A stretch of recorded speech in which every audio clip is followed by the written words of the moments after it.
everyone. Welcome to Agents of the Nine Hells Redux, the final episode. It's going to be a big one. We're all excited. And look, we have extra special guests today. What? Oh, look who's here. Oh, it's Sharmini and Emma. Oh. Hello, Sharmini. Hello, Emma. Hello. Hi. Oh, good to see you both. It's been a while. I didn't realise you were starting recording.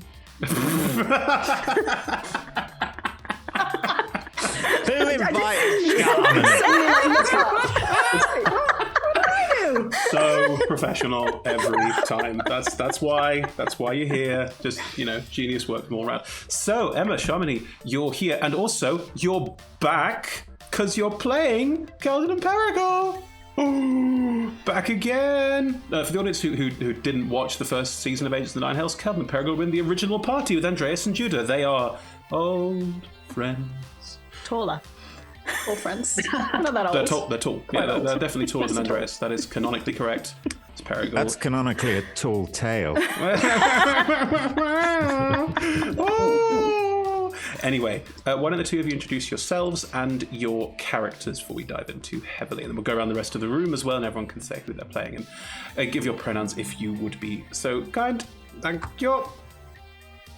Someone go first. Shall I go first? I'll go first. I'm going to go first. Okay, right. Hi, I'm Sharmini. I use she, her pronouns. I'm me. Here I am. More interestingly, Perigal is awesome. Back again. Perigal had a lovely time in hell a long time ago. She is a bugbear wizard who works for a still very mysterious person that no one knows about. And yeah, she had a good time in hell, hanging out with some of these folks. So yes, somehow or other, she will be returning. You're a bugbear wizard. We all know how you're going to be returning. Good. Right. Keldon. Ominous in one of your campaigns, Chris.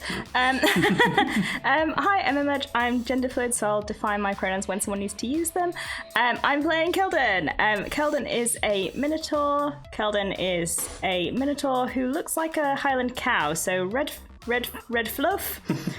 One horn is shorn off, and the other one has like a little cuff on it, and is wearing a set of really intense armor, which we definitely did not get from hell last time we were here. By making a deal with Asmodeus, yes, we did. And yeah, super excited to be back. Lovely. And let's go around our regulars who are, as always, here and awesome and kicking ass and taking names if they can remember them. Andreas. Bree, kick us off.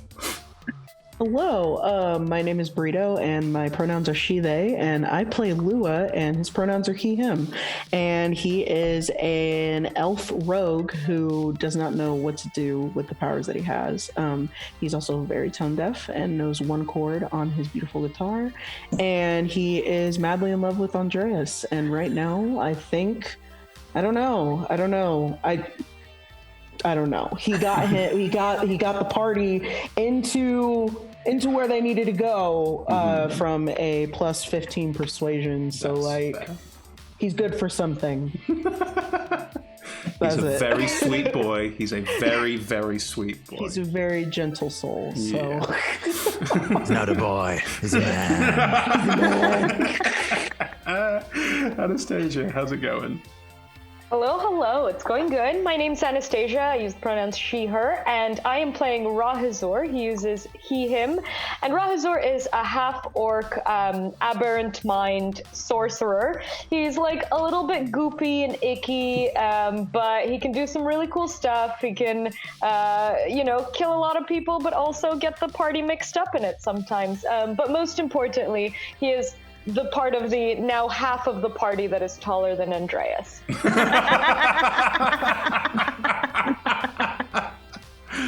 Speaking of which, Judah, how's it going? Going well. It's going well. Hi there. I am Matt, and I use he/him pronouns. I'm playing Judah, who also uses he/him pronouns. I think I'm the only character who is shorter than Andreas, and perhaps that's why he keeps me around. I don't know. But yes, I am an angelic assassin who is part fighter, part rogue, part warlock. I am an Asmar, but I pass for human, albeit a little pale. And I'm here to help my good friend kick Mammon's ass. And we're so nearly there. Speaking of that good friend, hey Toby. Hey. How's it going? I'm Toby Osman. Follow me on all my fucking socials. And my Twitter's deader than a dead fish, so do stuff on there to make it alive again. Or if you want to, like, actually, I don't know, see me. I don't even post. I need to put anyway. That's my problem. So deal with it. My Instagram's all right. I go by he, him, as does Andreas Doros, the giant of Chesenta, tallest member of the party, the agents of the Nine Hell. We also have tattoos from the first campaign, by the way. Was it like A-O... 9H? Yes! Yes! Just on one fist, though, I feel like. Oh, I forgot about that. Yeah.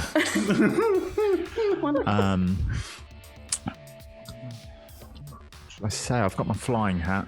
That's my commanding officer. You're introducing your character!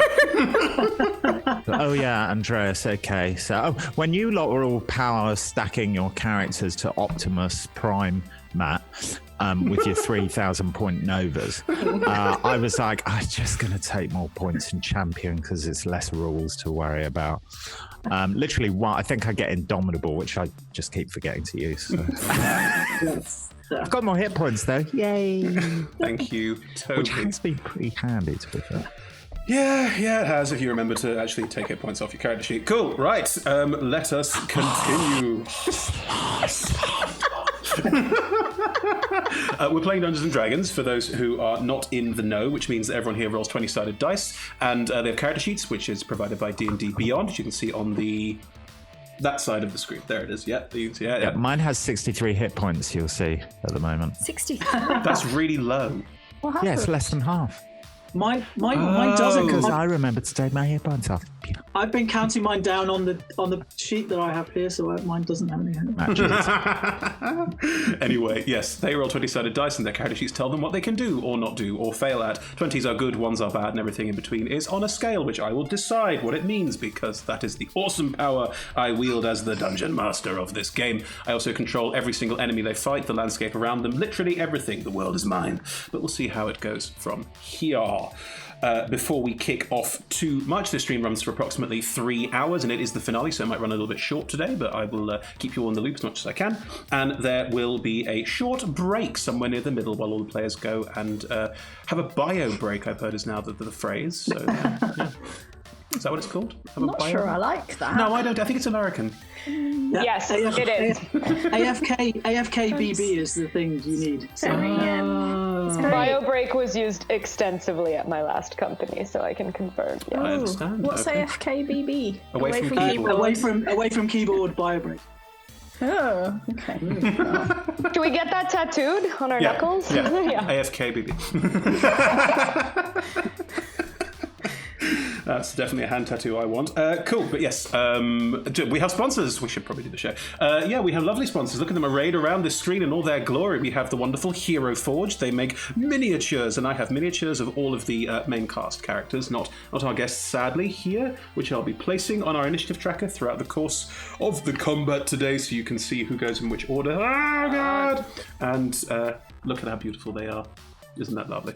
Hero Forge let you make your own customized 3D miniatures online with a 3D model builder that you can then have printed and sent directly to you, already in color. They are printed in color using a bespoke process. It's absolutely fantastic. I can't paint, I can't make minis, I can't do any of this nonsense, so it means I get to have minis, and that makes me extremely happy. So massive props to Hero Forge for indulging all of my fantasies, certainly. And yes, if you want to indulge your own, please head to heroforge.com. All your fans. Wow. It's a very detailed character creator, is all I can say. Otherwise, we also are sponsored by the wonderful Ultra Pro. Ultra Pro are all about the physical tabletop. They have loads of different peripherals you can buy from the website. Dice bags, dice trays, cute little things to have on your desk. We are currently giving away an folio. It's a folio. And folio. And folio. It is a premium zippered folio. It has 10 one-pocket pages and 6 spell card pages. These things are gorgeous. They are beautiful, really well designed, and great if you have physical papers lying around that you want to have for your DMing. Can recommend. Just pop yourself into chat, into Twitch chat, and say hello, or anything really. It doesn't really matter what you say. And as long as you have a UK address, you'll be in with a chance to win. There you go. Otherwise, you will see an Idle Champions code at the bottom of the screen. Please grab yourself a free gold chest in Idle Champions of the Forgotten Realms. More info will be in the Twitch chat at the moment. There is also a logo for Level Up Dice down there, and Level Up Dice, as you will see in Twitch at the moment, are currently giving away some dice with us. They have some wonderful, cool dice designs that we've helped design with them, which are called Table Shakers, and are frigging massive dice. Look at these. These are the D10s. If you fancy some of those for yourself, head to the link in chat and buy yourself some Table Shakers. Recommended by us, and with our, I think it's our font. It's close to our font, isn't it? That's right. We are also supported by Zavi.com and by D&D Beyond. As already mentioned, digital character sheets, the easiest way to play online. Can thoroughly recommend. Finally, we play with a diverse group of players who play a diverse set of characters with wide-ranging sexual and gender identities. Our tables are trans-positive, and we encourage trans players, trans characters, and trans DMs in our games.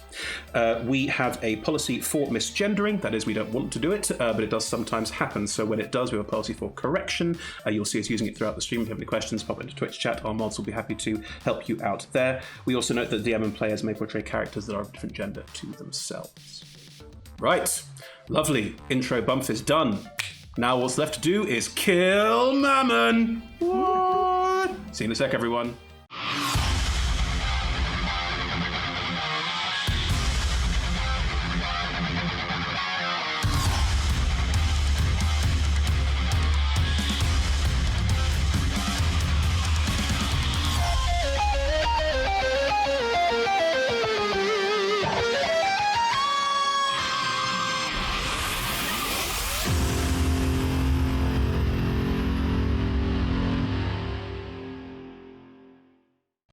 So, last time, four of you, two of you weren't there. Four of you plus an extra guest who is also not there right now. I'll make it work. Were driving up to the outside of Mammon's massive villa, white stucco walls, red sort of shingled roofs in a kind of curved design. It's all very pretty, and as described, there is grass in this section of hell. It's clearly like there's sprinklers going around desperately keeping all this grass as alive as possible in the center, and you can see outside the walls of this compound the rest of the hellish landscape of Avernus is still all around you. This is very much an oasis in the center of all of this chaos.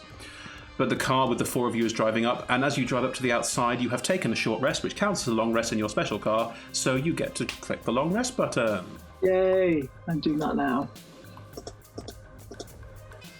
I'm glad one of you was so happy that they expressed their thanks verbally. Good. So, as the car drives up to the outside of Thanks, Chris. You're welcome, Toby. I unmuted myself, came back to the screen, stopped reading rules about my carrots. I'm going to go back and read more rules about my carrots now. Bye. Bye. As the car drives up to the outside of this house, there are no guards. There is no one around. It is just a very nice big house. You know it's Mammon's house because there's a lovely plaque outside the gate with just the word Mammon written on it. It's embossed, it sticks out. It's beautiful. There's a postbox underneath it. But yeah, you're driving up to the outside of this gate. If you're going to step out of the car? Yeah, definitely. If nothing's triggered and it doesn't immediately seem like. Is there an intercom? Get us? There is no intercom, no. Oh god. Should we light his mailbox on fire? I could do that. Is there? You know the thing where you do the doo-doo in a bag and put it on the doorstep and set fire to it and knock down demon, I think we call it. Run away. Oh. I'm sorry, Lua. Yes, please ask me a plot question. Is there a sprinkler nearby? Yeah. All of the lawns around here are being sprinkled. Okay, so Lua's gonna get out of the car and he's gonna start running through the sprinklers. Okay. Nice. Just sort of like... Okay. Lua starts just running through the sprinklers. He's still coming down from being intoxicated, so forgive him. No, the end of the last episode was rough. So yeah, no problem.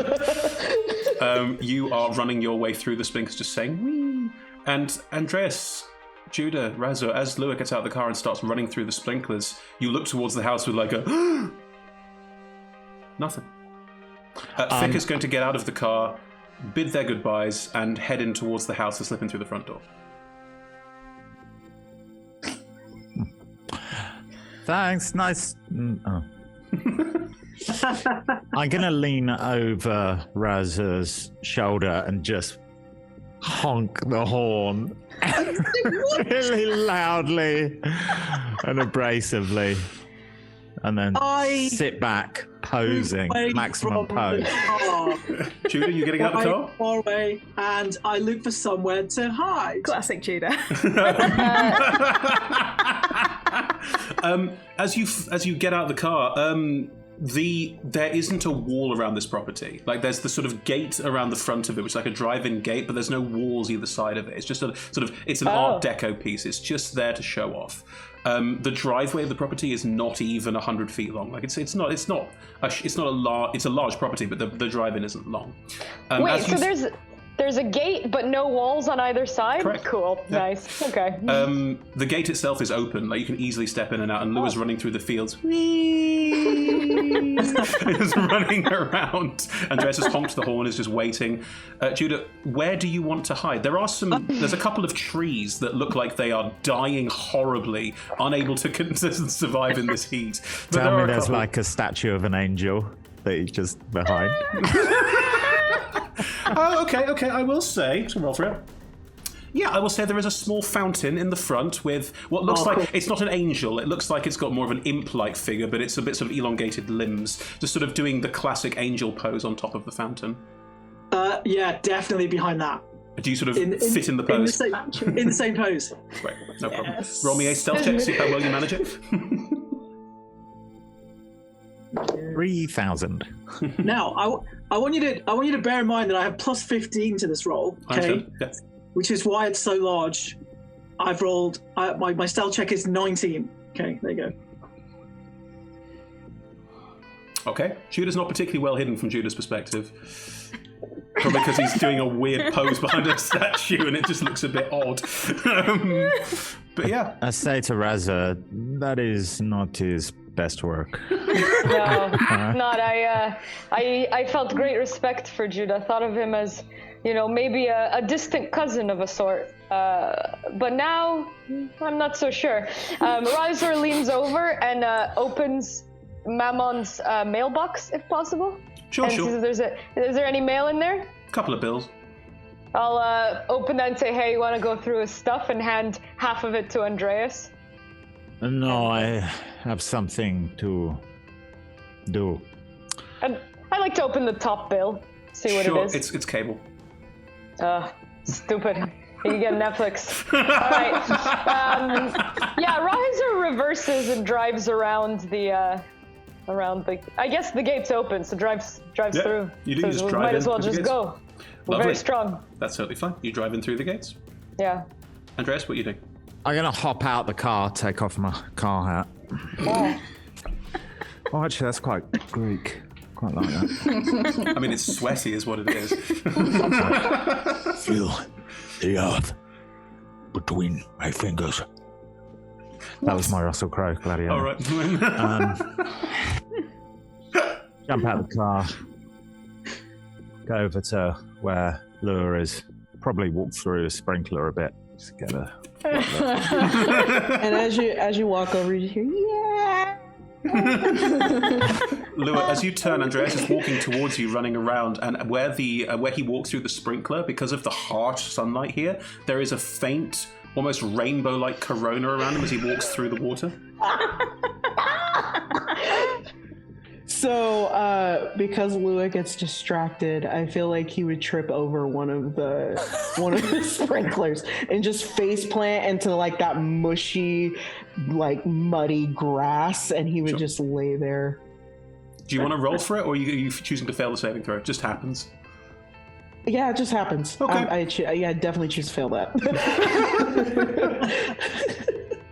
Here, let me help you up.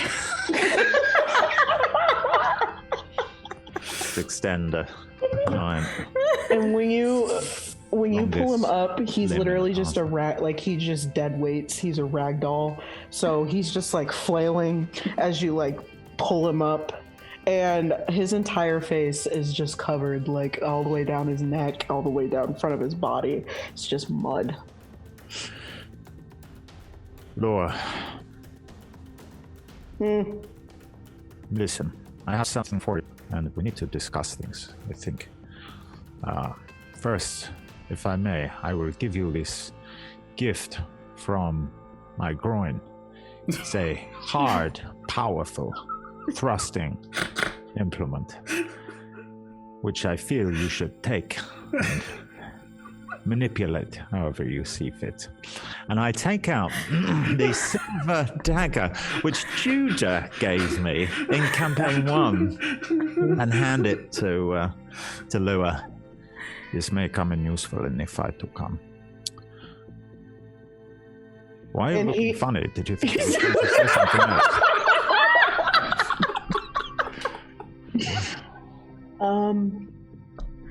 Can I be honest with you about something? When I first met you, I was in a very rough patch of my life, and I think we should just be friends. Fair enough. I mean, that was kind of like just last night, right? You out of that rough patch, or? You know, going through the sprinklers and just thinking and sobering up in like less than 30 seconds, I think it's just best, because if I'm gonna be honest, it's not you, it's me, you know, and I just am a lot to handle, and I don't want to put that on you. You seem like a great, wholesome guy, and you seem like you have it all together, so I just don't want to ruin that for you. Fair enough. I was going to suggest a no strings attached sex relationship. It's okay. I mean, wait. No, it's fine. No. I mean, you know, that's not off the table.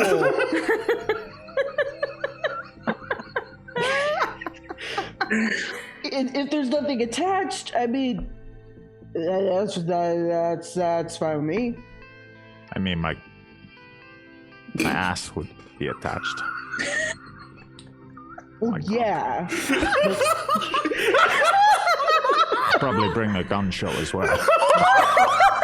Andreas, you get a message! Someone sends you a message out of nowhere! It's the producer saying, shut up! No, it's let us skip to another location. Perigal, Keldon. It's been a couple of years since your adventures in hell. 4 years. 4 years. What have you been up to? Shenanigans. We definitely rescued a cat. Great. Hijinks. Fun times. You are level 15 adventurers and you rescued a cat. Well, Perigal got us lost in a magical library and it was terrible. It was lovely. It was full of books. Too many words. Okay. Books everywhere. It took us days to get out. Would you like to describe your characters? Actually, you did as part of the intro. It's fine. Bugbear Wizard and Bugbear Wizard, yes. Minotaur Life Cleric, yes. So, where are you and what are you doing?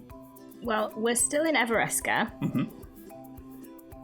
But we're not really doing anything. Oh. I'm braiding my hair. I've got a lot of it all over and need to braid it. Are you having quite a sedentary lifestyle? Is your adventuring kind of a bit more relaxed now? It's very rare. It's more like adventure 1 month, chill out for 11 months of the year, that sort of thing. We like going to spas. Okay. We're good at going to spas. Mm-hmm. So you're sat on some kind of, porch veranda style thing? Like... Probably have a house. And we have a lot of money, so... Does Rhiannon live with both of you? Is it a big old shared arrangement? Yeah. Lovely. Okay. It's not strange. Cool.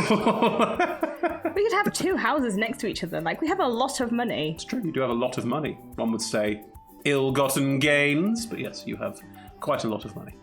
Keldon, you have checked in with your friends in Hell every... Often. Is it once a year? Probably more than that, just to make sure that Andreas is still alive. Do you message Andreas? Yeah. Out of the 2 people you left in Hell, you choose to message Andreas, not Judah. I don't know if Sending would be able to find Judah. Fair. It would currently, but yes. It is another... Also, Andreas is on the same wavelength as me. That's fair, yeah. So it's another beautiful day in Everesca. You're having a nice, quiet... Perigal's lounging on a chaise longue. You are sat in, a rocking chair, a deck chair? What are we talking? Probably sat on the floor, because it's more like a cave, to be honest. And, that's important. And Shall we go to the spa later, Keldon? Yes, that would be nice. Should I just... Excellent. Maybe I should just make sure that Andreas is still alive, though. It's been Yes, do check. around 4 years, I think. Since you last checked, if he was still alive. No. Keldon, I thought you were checking regularly. No, since we left. Oh, okay, right, yes, that's fine, yes. Yes, we check that he's alive, then we'll go to the spa. I'm sure it'll be fine, it'll be great. Really looking forward to the spa. Are you going to leave your stuff behind this time? I don't like to be apart from it. Hug my staff slightly. Okay. Gets lonely. Andreas, it's me, Keldon. Hope you're well. We're having a great time. Rhiannon is also fine. 16 words. You have 9 left. Just to remind you... 4 left. You can reply. 1 left. Lots of love. Lots. It's Keldon, by the way. Long gone. Spells Andreas, in the middle of this delightful conversation we interrupted, you received that sending.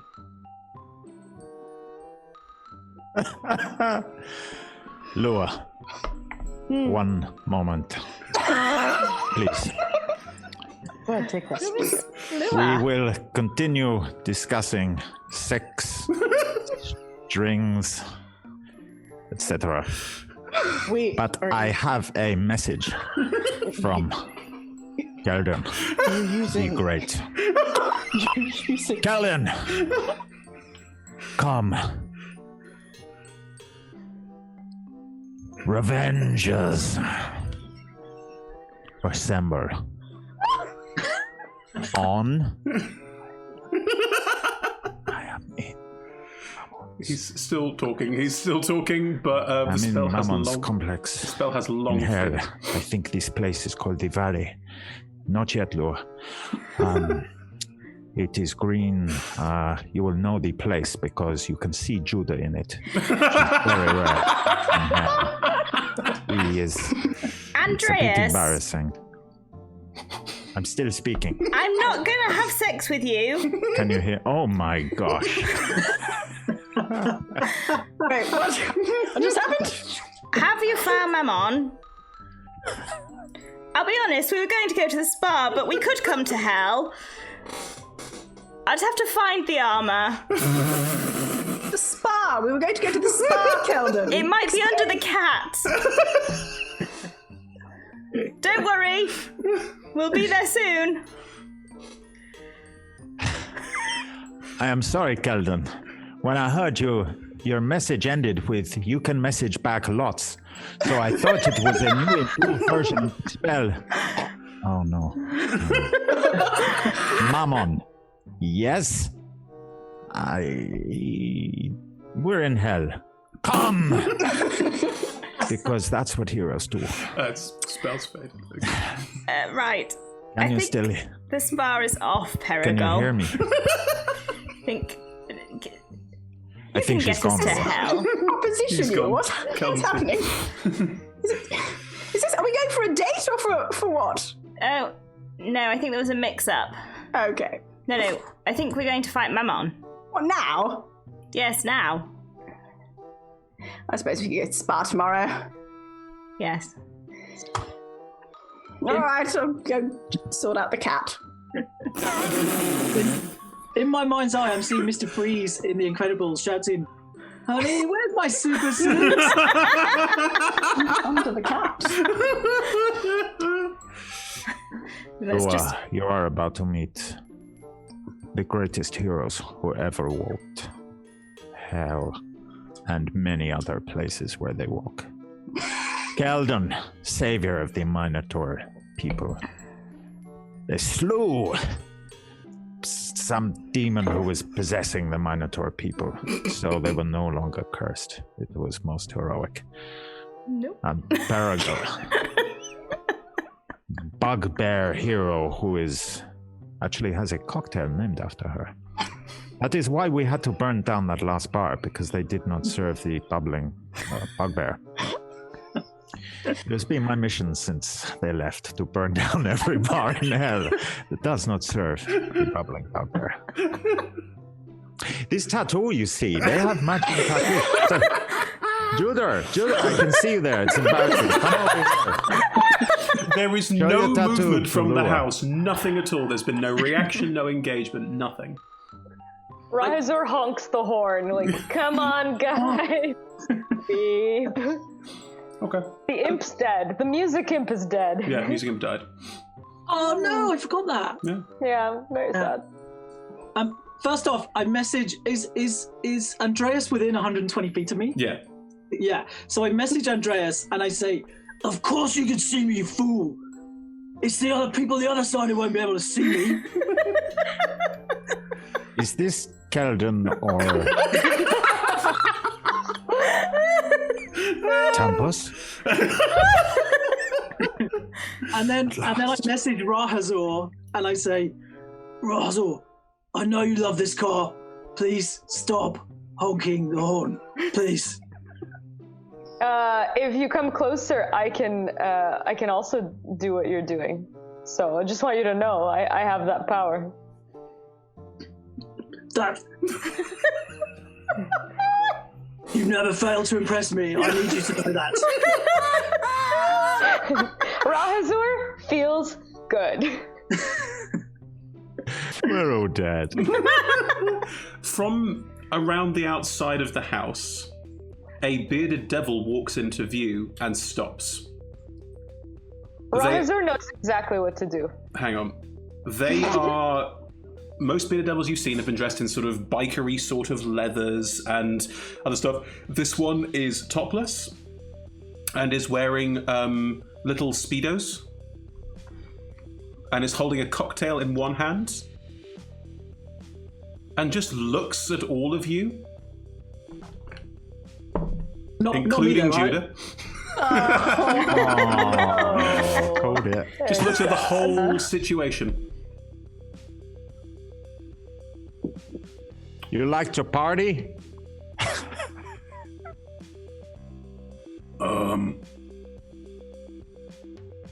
Who are you guys? We have some tequila in the car. We're ready to party. We heard that there was like a huge ass get together going on. Got some booze. We brought ourselves. We're ready. You I on start walking towards. Sure. Oh, okay. I'm just gonna let the rest of the people know that you're coming, because I mean, you got through the gate. You must be on the list, right? Yeah. Where's the bar? It's in the pool, man. Oh, nice. Can you just walk us there? I mean, Where's my accent? See, if you see my accent on the way. yeah, I'll be sure to let it know that it died years ago. I'll just go back around the house. It's fine. You can't miss it. Pool's as big as a house, y'all. Cool. Nice. All right. Just come back when you're ready. Like, bring your tequila. That sounds nice. And yeah, you can meet everybody. It'll be nice. Yeah. I'm sort of heading towards and if you need a DJ, let me know because I have some experience in music and. All right, don't worry. We got a ton of imps. We're good.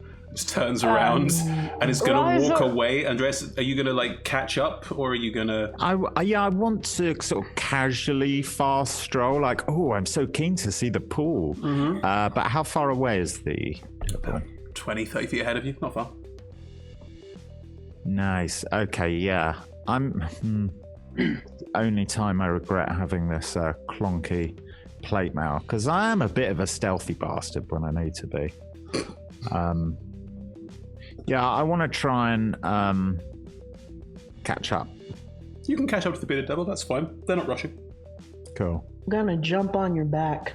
And Rahazor is going to turn the car around and like slowly drive at walking speed next to both of them. You can't get past the side of the house with the car. Like you wouldn't be able to drive around the side. Oh, because you get off gravel into grass, and then there's the patio. Is that okay? I mean, if you really want to take the car, it might alert them that something's afoot, you know? Well, let's see how it goes. Let's bring the car. The car's like a friend. Okay, you start driving the car around the side of the house, that's fine. You just slowly like go onto the lawn and just start just very slowly though. Yep. Like you could tell Rahazor's he thinks he's being careful with the plants. Sure. Yeah. By killing all of them. Yeah, he doesn't have a lot of experience with plants. Cool. I would like to say, I assume we're sort of down the side, sort of alley kind of thing. It's not really an alley. There are no other houses around this one, but you're curving around the side of the house, yeah. So we're secluded at the moment. Yeah. I say, oh, Laura, I think you should use that present I gave you now. Give it to this man, or woman, or gender fluid, be it a devil. Just a devil is fine. Appreciate. The groin knife? Yeah, that's the one. And I want to try and grapple the devil and... Oh, roll me a grapple check. Yeah. With advantage, they're surprised. Nice.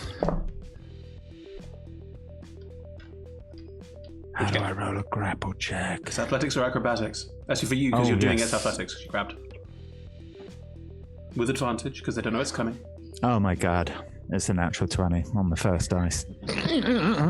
Okay. You reach out and grab the devil. I was going to turn the camera around to show it off, but then I realised that would be a stupid idea. Yeah, don't do that. As you reach out and do a perfect like grab of the mouth and a grab around the arm and the back of the neck, so they're completely held by this. Still holding on to the drink. So Lou's going to go over Andreas' shoulder so he can get low enough to just in the side of the neck. And Rahazor doesn't say anything but pops open the trunk.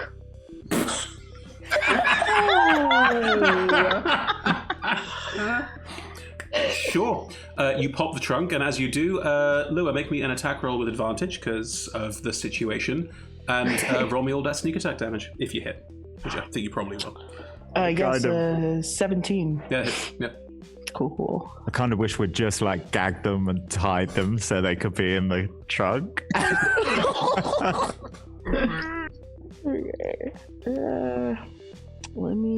Sorry, there is a lot happening on my screen right now. Here we go. Okay, that is a 42 damage.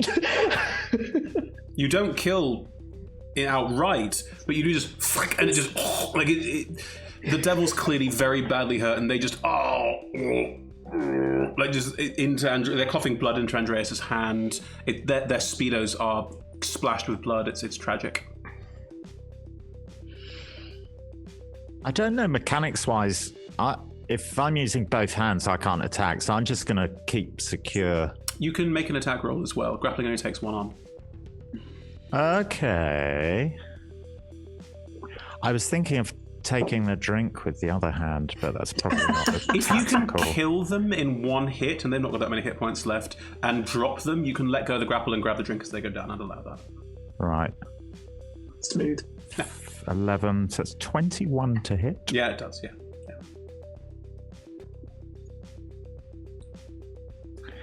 It's 9 damage. Yeah, as you... What weapon are you using? The blood axe. Oh my god. Chris, if this kills them, Yeah. it's the first time I'll have used the blood axe's ability since I got it. Ever. You pull the axe out with the hand that isn't holding their mouth and just... Like, how do you hit someone with an axe to kill them while grappling them? Well, it's like Andreas, it's versatile, so I can just like... Thank you. I'm just gonna like drop it and like pull it really into the... Oh, into the guts. Cool. So you drop and pull into the guts, and then as the devil drops, you just grab the drink as they go. And... Yeah, pass it to Lua. And the body just hits the ground. I'm gonna drag it back to the car. Cool. The car is just slowly driving over the lawn towards you. And you can throw the body. There's a huge blood stain on the... Well, ichor stain, it's demon, but a devil. But there's huge blood stain, a ichor stain on the ground, and you can like toss the body in. It's fine. What? Razor. We can use its ichor for the propulsion thing. I like that. Also for a bubbling bugbear cocktail. Oh, that sounds nice. Never had that. Sounds like a good cocktail. While this is going on, Perigal, Keldon, you are getting your shit together. It doesn't fit anymore. It's got cat hair all over it. Right, let me stop prestidigitating little bits at a time. It's remarkably hard to actually get off. I didn't realise how much weight I'd put on just from sitting. I suppose it might be muscle. I don't know if I can sort of expand it slightly. No. If I absolutely can't. necessary, I suppose I can squeeze it on. Just breathe in. I would. I'll cast grease on the inside of it. That Yes. should help. Yes. Okay. Yes. Okay. Right. How's that? Oh, yes, I'm in. Okay. Oh, okay. no, I'm out again.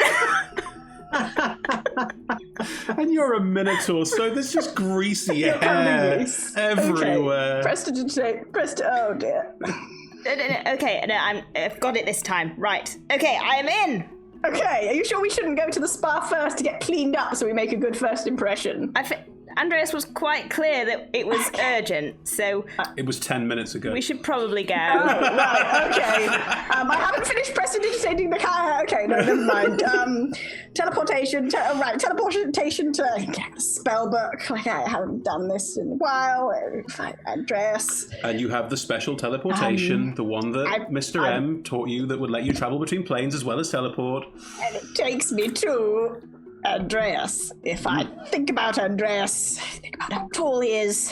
He's not very tall. He's a giant. He must be tall. It's in the name. He wouldn't be in the name if he He's wasn't shorter than me. tall. Short of the burgle. Shorter than you. Oh, yeah. Just Now think that you about his mention it. helmet and the big feather thing. Okay, oh, yes, big feather. Or his helmet.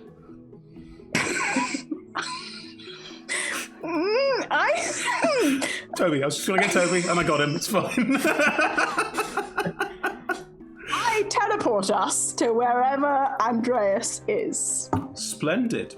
Andreas, Lua, as you are depositing the body of the devil in the back of the car and scooping some of the ichor and decanting it and giving it to Rahazur for potential uses in the car, there is a...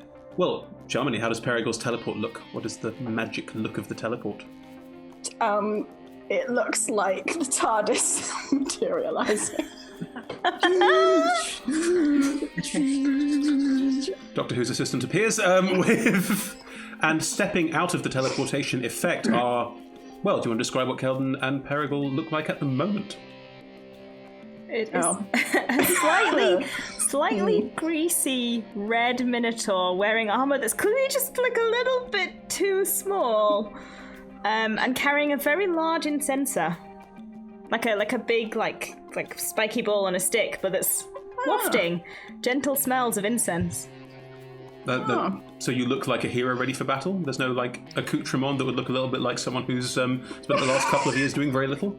I have got a cape on my back that looks rather like a tapestry, like I spent a long time making it, personally.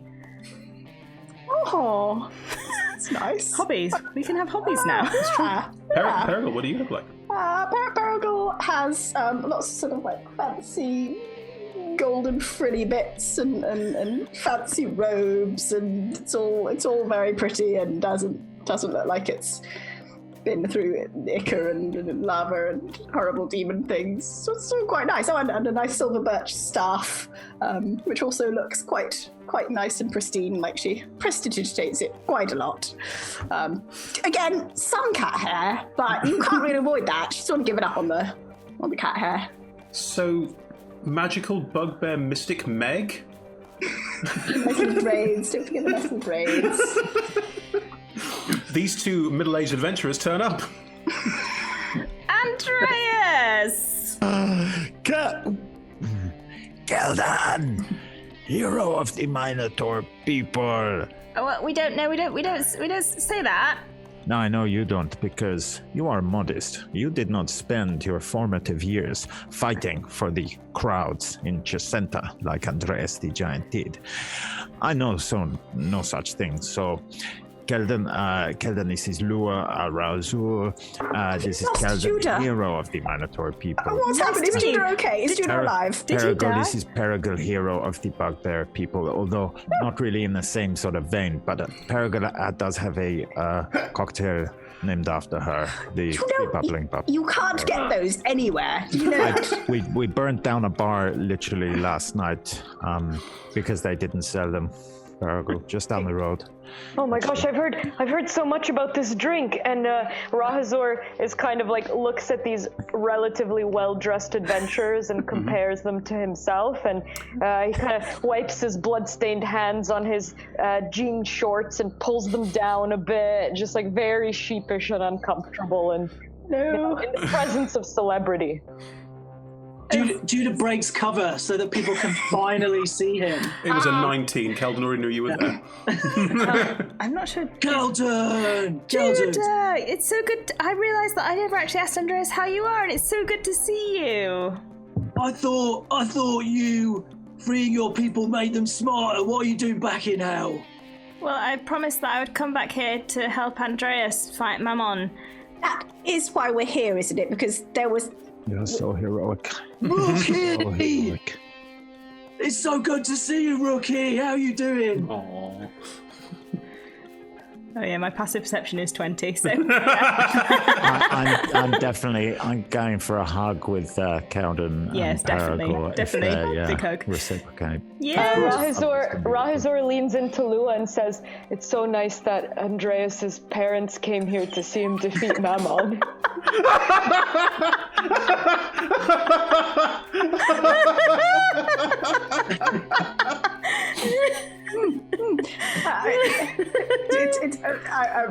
Paragal breaks off to realize they're being very rude. Hello, Paragal, very nice to meet you. Hello. Your son is a very good boy. He has a lot of growing to do, but he's very, very nice man. Yes, he's very tall, isn't he?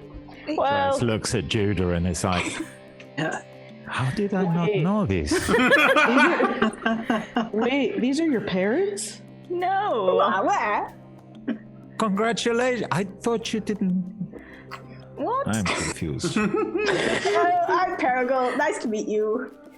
Lua. nice to meet. Hi, nice to meet. Yeah. Hello, nice to meet. Hello. This, I must say, is a very, very nice part of hell, isn't it? Yeah. Oh, yes. This is Mammon's pad. So there's a party going on in the back. Woof. Is this like the time we just walked into that room full of demon lords? Are we doing that again? It's a little bit like that, but there's only one of them this time, so, it should be a lot easier, really. Right, so we should just walk around the corner. I mean, it might be nicer to have more of a plan than that, but, I know. That is a possibility. If we challenge him to a swimming contest, I can breathe underwater. So, Right. that's what. That does sound like Also, if we need to do a drinking contest, by all means, I can volunteer to take one for the team. So. And while you two distract him, we will kill him from behind. This is the plan? Well, he's in the swimming competition. Do they, as well as a swimming pool, do they have any sort of spa facilities here, or You is it don't just the know. pool? Or... You've not looked round the corner yet. Oh, someone look round the corner. Should we investigate the manor first, or might it be one of those giant things that wants to swallow you and not in a good way? I mean, if that's one of those things, then I don't think any of us is getting out of that alive. I could just light it on fire just in case. You know, safety first, light things on fire first, that's what I say. Ooh, what if we light the manor on fire to distract everyone at the party? Eh? We're a big fan of blowing things up just to distract people. Yes. Rahazur casts Firestorm on the house.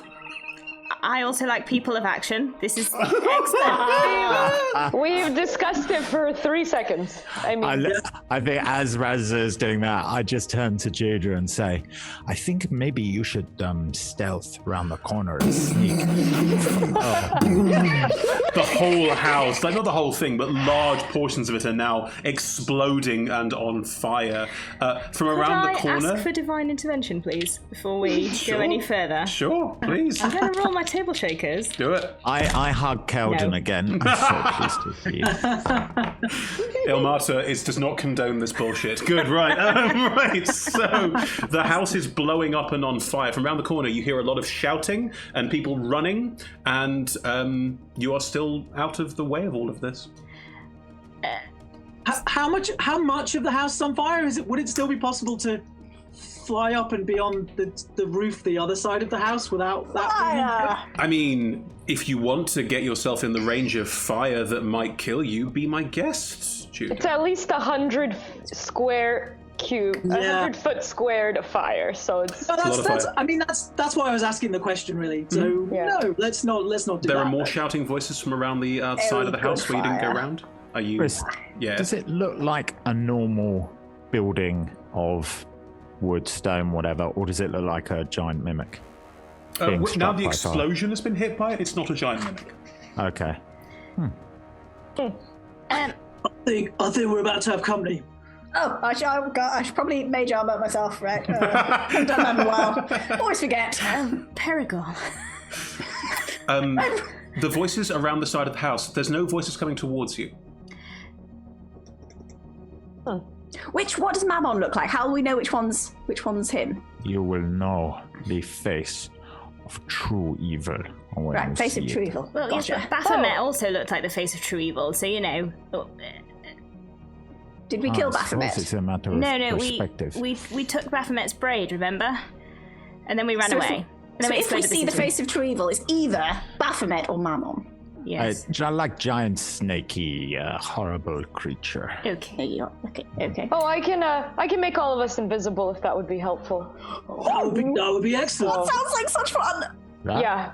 All right. Rahazur casts invisibility at 6th level, and all of us are invisible. This is great. Razor, I love all of your magic. It's so Second, good. third. No, second is 1. So second, third, fourth, fifth, 6 is 5 people. There are 7 of you. 6 of you. There's sorry. 7. 1, 2. Oh, There's 6 damn of it! you. There are 6 of us. Judah, 6 of could you us. just stay within 30 feet of us before you vanish off into the distance at some point? Just for now. Would that be okay? Sure. Just doesn't Okay, so need to be invisibility at invisible. 6th level can be cast, and that way everyone's invisible apart from Judah, which is not a problem. Oh, actually, hold on. Sorry, I can only do it at 5th level because I did Firestorm. So I could do almost all of us. Don't you have 7th and 8th Oh level spell no, slots? I don't. I have. Oh, hold on. I do. I can do it at 7th level. Let's do that. Yeah. Yes, use your 7th level spell slot to cast No, invisibility. Hold on. What am I doing? Why do I have 2 used up spell slots? We just had a long rest. I didn't do anything. Okay, never mind. I could do invisibility at 6th level. Sorry. Great. Okay. You cast invisibility on everyone apart from Judah, so you can all move around the start. Are you taking the car with you? You can't make the car invisible. Well then, no. I guess very Cast Haste, yeah. reluctantly. That's fine. Cast Haste, yeah. The 5 of you. Yep. And just in case... Oh, have I taken this? No, I haven't. Sorry. Yeah, that's it. Cool. So all 5 of you are invisible apart from Judah, who is gonna probably roll a stealth check. Can I check you rolling a stealth check? Definitely going to roll a stealth check. I'm going to use an action to make myself invulnerable, immune to non-magical damage for 10 minutes. What? I have armor of invulnerability from the last campaign. Cool. Very cool. So We you're greased immune. me into it. So you're immune to all damage for 10 minutes. Non-magical. All non-magical damage. Nice. That stealth check is 31, which is a lot better. Ah. Yeah. You can all step. You're invisible, so you get to roll stealth checks with advantage. Please do, as you step around the side. I roll at disadvantage. Can I have cast protection from? Me too. Yes, of course you can. Invisibility? If you are wearing heavy armor because you're invisible, it cancels out to a flat roll. Yeah. I think that is the first good stealth check Keldon ever rolled. I rolled an 18. Very good. I rolled an 18. Nice. Everyone else is with also rolled an advantage. 18. Andreas, you're also flat roll because you're wearing heavy armor.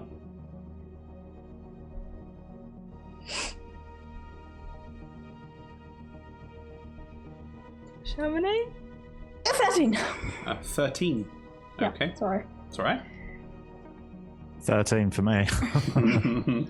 Was that okay with the protection from evil before? Yeah, it's fine. invisibility? You're allowed to have protection from evil, of course. I will allow it. Right. Right. Muttering about all the impressive magic goings on. As you step around the side of the house, you see the following. The huge house is currently pretty much all on fire. Not like completely like burning down, like the damage is largely cosmetic. And at the moment, there are about 15 bearded devils running back and forth from a gigantic pool. Like it's easily about 50 foot square.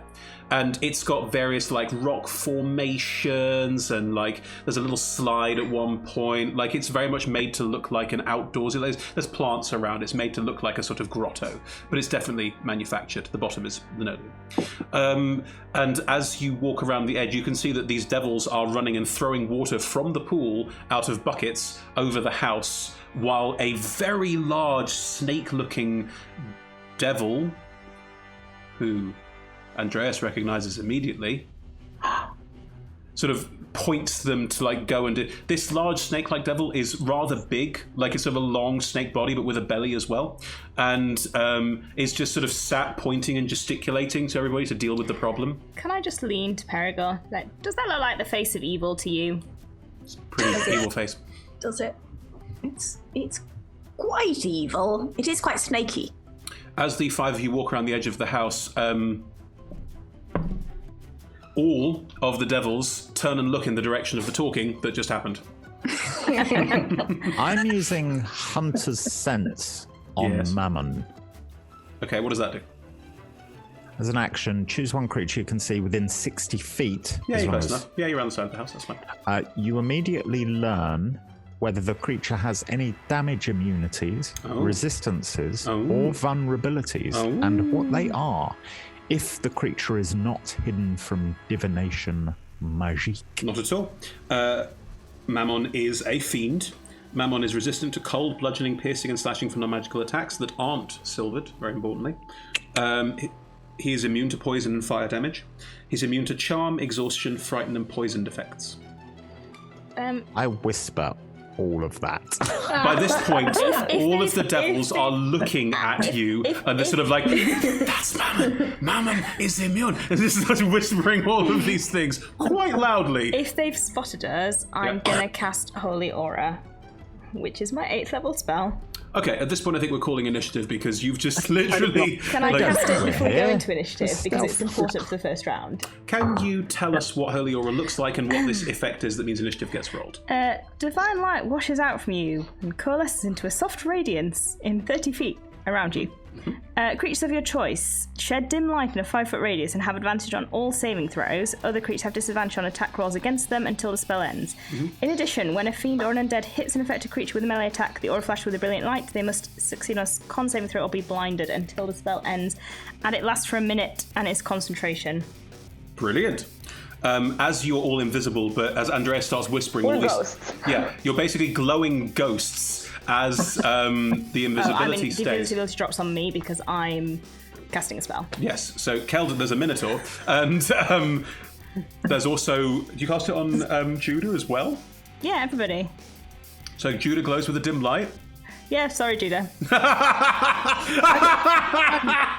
I feel like I'm just at this point. I'm just peeking round the corner, right? Because like they're all No, invisible. you flew and hid in like one of the palm trees that hangs over this area. So there's a glowing angel in a palm tree, and all of you are glowing with this dim light, and Keldon is visible as Mammon turns to look at all of you, and as all the bearded devils turn to look at you with hatred and anger in their eyes. Time to roll initiative, folks. Just shout them out. Use of a 6th level spell. Perfect. Yeah. Ideal. Yeah. Oh, 20. 20. 19 for Lua. That's also very good. Let's hear it. 13. 13 for Lua. 11 for Perigal. 11 for Perigal. Some things never change. 8. 8. Some things never change.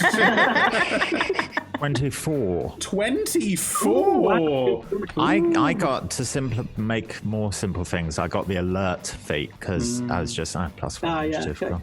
I got 22. 22. Very I nice. was very happy with it, but yeah. Very nice, everybody. Very. And in the first campaign, Andreas famously got loads of terrible initiative rolls. Yeah, you did. Lovely. As you all glow into existence and these devils all start charging towards you with hatred in their eyes. Andreas, what would you like to do? I'm locking gaze. Well, in the boot of the car. Don't lock your gaze. After it's terrible. With a Z. I'm locking gaze with a Z. Yeah. And shaped lock. With Mammon. Mammon looks into your glowing white face. And I'm gonna just start wading through the bearded devils, hacking at them, but say to Mammon, my name is Andreas Doros. You killed my father, and my mother, and many other people in my village of Doros. Prepare to die. Now, technically, because of D&D combat rules, the devils haven't moved yet. Are you charging straight towards all of them, into the midst of all of them? Yeah. Okay. Well, no, because I know then they'll all do loads of crazy beardy stuff. But I'm just slowly walking forwards, and I just start hacking when I reach one. Okay. As he starts slowly walking forward, I shout, say hello to my little friend. Okay. Okay. Fine. I'm getting it out there. We're in a drug dealer's mansion, and that's Basically, what happened. Cool. Getting out. Andreas, if you are 60 feet away from Mammon, and the bearded devils are sort of scattered at about the 30 feet mark, do you want to run up and attack the first one?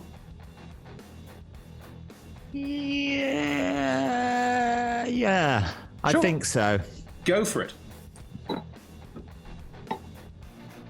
Make me some attack rolls. Do it. As you run in and attack the first one, who's just sort of halfway through chucking halfway through chucking a bucket of water on the house, just turns to you with an face.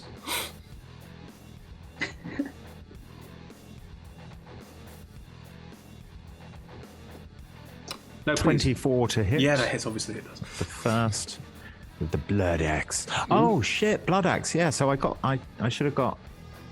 No, it's just hit points. So It's temporary hit points. It's not temporary. No, it's just hit points. The original was, but you changed it to be anyway. Because it would be Damage. more useful because temp hits don't stack. Temp hits stack on top of real hits.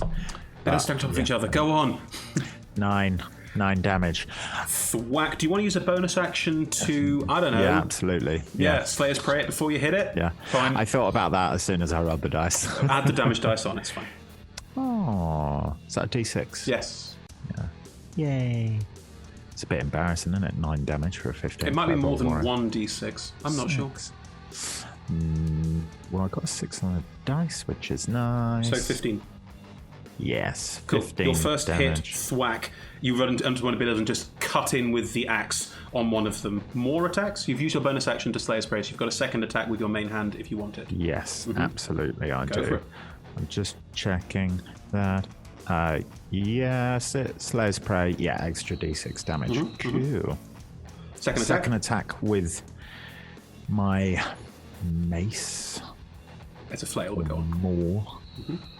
Or I thought it was a 1, but it's a 2, so that's 12. Does not hit. The second hit, you're now in melee with the first of these bearded devils as you run in and start swinging away, staring daggers at Mammon. Judah, Andreas has run into combat. What would you like to do? There's this lovely pool, by the way. Just throwing out to the pools there.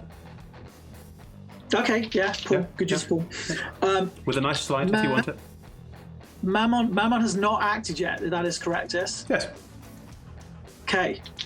Sorry. At the end of Andreas' turn, Mammon will use a legendary action, so now he has acted. Thanks for reminding me, Matt. No, it hasn't been his turn. It hasn't been his turn.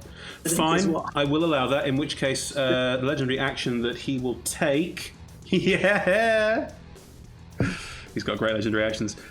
He will take a legendary action, and Mammon seems to almost disappear. There's sort of a wavy line effect around him, basically, in a very cheap sort of Doctor Who style animation from the 1930s. And basically a sort of wall of scintillating light will appear between you and him. Ooh.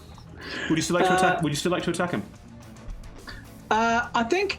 Does it look like a flat wall? Like it's literally at the between moment him? to you it looks like literally like there is a wall between you and him.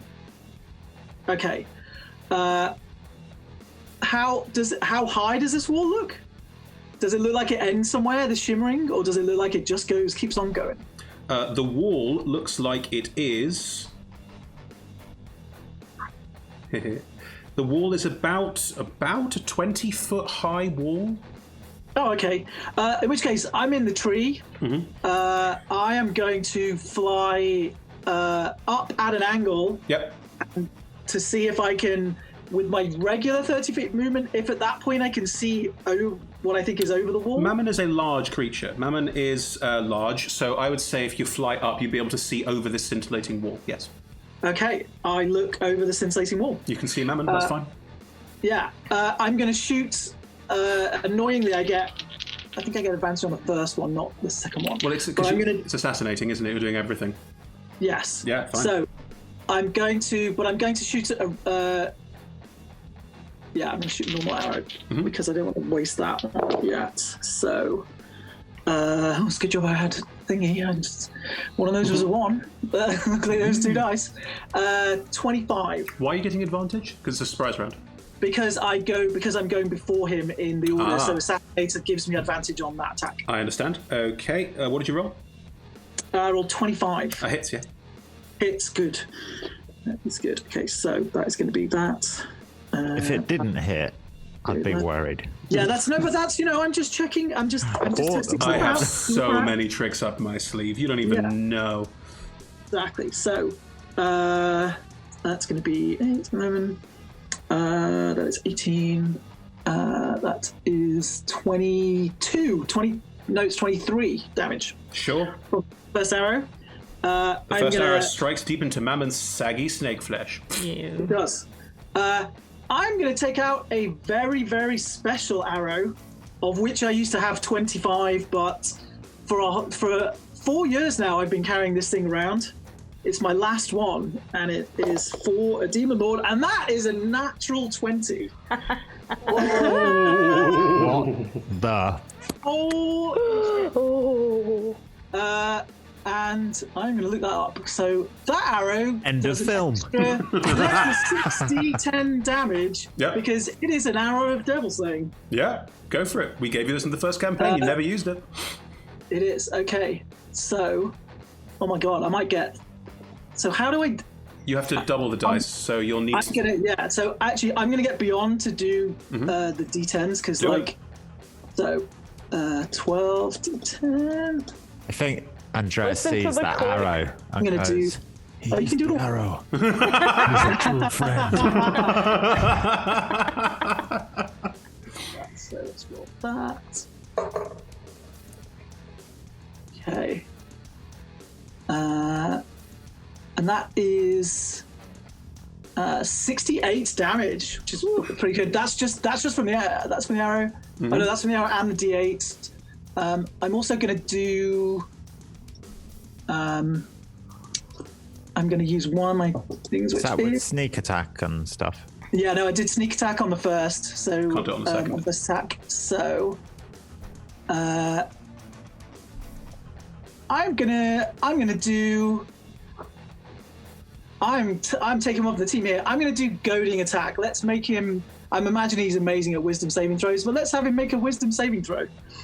A wisdom saving throw. I have a. Yep. I have rolled an 18. It is a DC 18, so he definitely passes. But Okay. he does take another 6 damage because I get to roll another D8 if I use one of those. So. Sure. Do you double the 60-10 for the Oh no! Do you know what? I didn't. So actually, all of this. Hang on. So, 68 plus 60-10. that 60-10, plus not 75. 68. Yeah, 60-10. Sorry, yeah, it is. Yeah, plus 1d8 is plus that. What I just did is 75, I think. 75. So actually, that would have been 150 damage in total because I did not. Did I top it? No, I did. I did 12d10. I rolled 12d10. You rolled 12d10 damage. being 150 is an insane number. Yeah, exactly. Yeah. So 12d10 plus 1d8 was 68. So I double that. So actually, double the damage, whatever damage I just gave you. And that was an extra 7, right? Was it? Yeah, I've added it on again.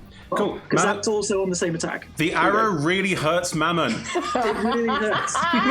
It really hurts. It's just like Mammon just leans forward and just this horrible like scream out of this like low guttural. What is this? And I finger another arrow in my thing as if I've got loads of these, right? The glowing shape fingers an arrow. Great. Phrasing. Well, invisible now because we're attacked. Oh, you attacked, so just appearing as well. Yes, thank you.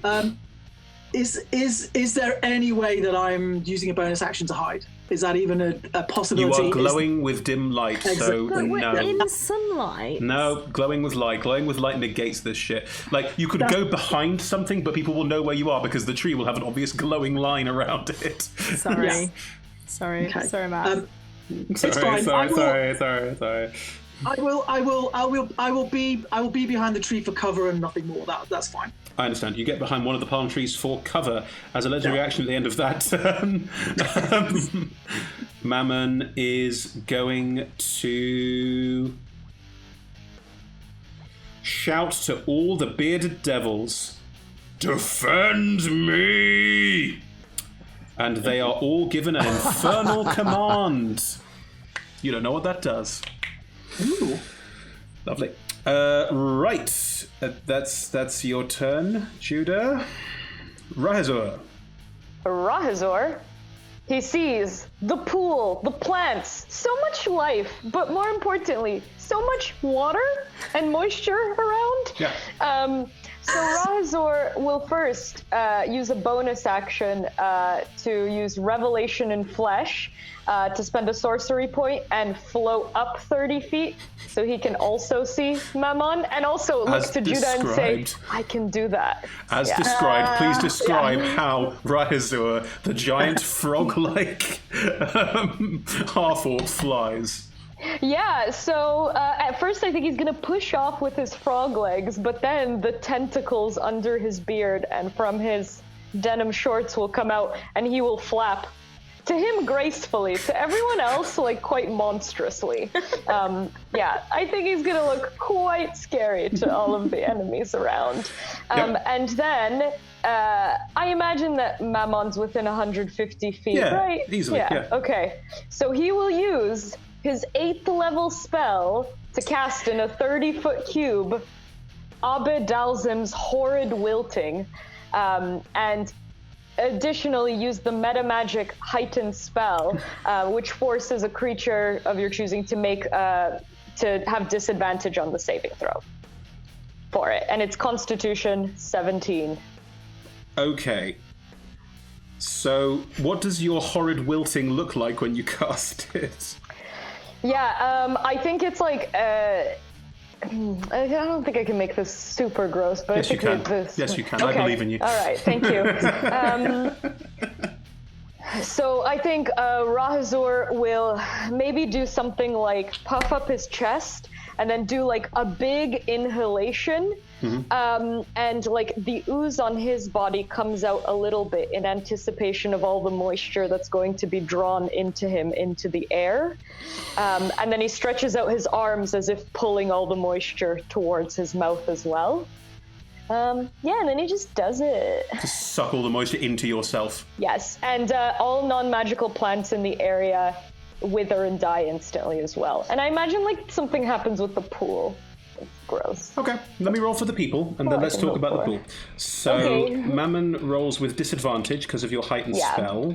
And everyone else is average. Mammon has a con save of plus 11, so let's see how this goes. Am I going to be in that? I'm happy to be. I think this can be targeted so that it's just on the edge of you, so none of your friends are affected by it. I'll allow it. Cool. Nice. I rolled a 17 with disadvantage. Very sad, but it's okay. Still half damage at least. What was the DC? What's your spell save? 17. Oh, sorry. Yeah, it happens. It happens. Okay, the bearded devils are far less con heavy, so let's see how that goes. So they don't roll a disadvantage. Okay. Yeah. So that is a... That's a 6, a 15, and a 7. Oh, God. All right. So they'll take 12d8 necrotic damage, and then Mammon will take half of it. Let's roll. Good sound. Oh, some good rolls. 56. All of the bearded devils, all of them, literally all of them, they were all in this. Just scream as they are desiccated, just like the end of Indiana Jones, just like as their bodies just get horribly, all of the liquid. Well, Rahazor's just there going nom nom nom nom nom, and all of the moisture and all of the ichor just flows into Rahazor, who's probably gaining a bit of weight at this point. And water, it's just water weight, you know. And I think also, like, you know, like the crusty little bit you get in your eye when you sleep. I think he gets like a lot of that as well, and he kind of flicks it away, but like as a power move, really. How much damage does beautiful gardens, like now just like just the in plants 30 feet. and trees around this whole area just wither and die. The water in the pool just gets sucked up into Rahazor, which creates sort of like wave effect where the pool isn't hit. So the water's sloshing around the pool, and a good like tenth of the water is gone. I feel like I'm like the blueberry girl in Willy Wonka and the Chocolate Factory. If only I could like let it out, but alas. Aragorn's looking pretty disappointed. So nice.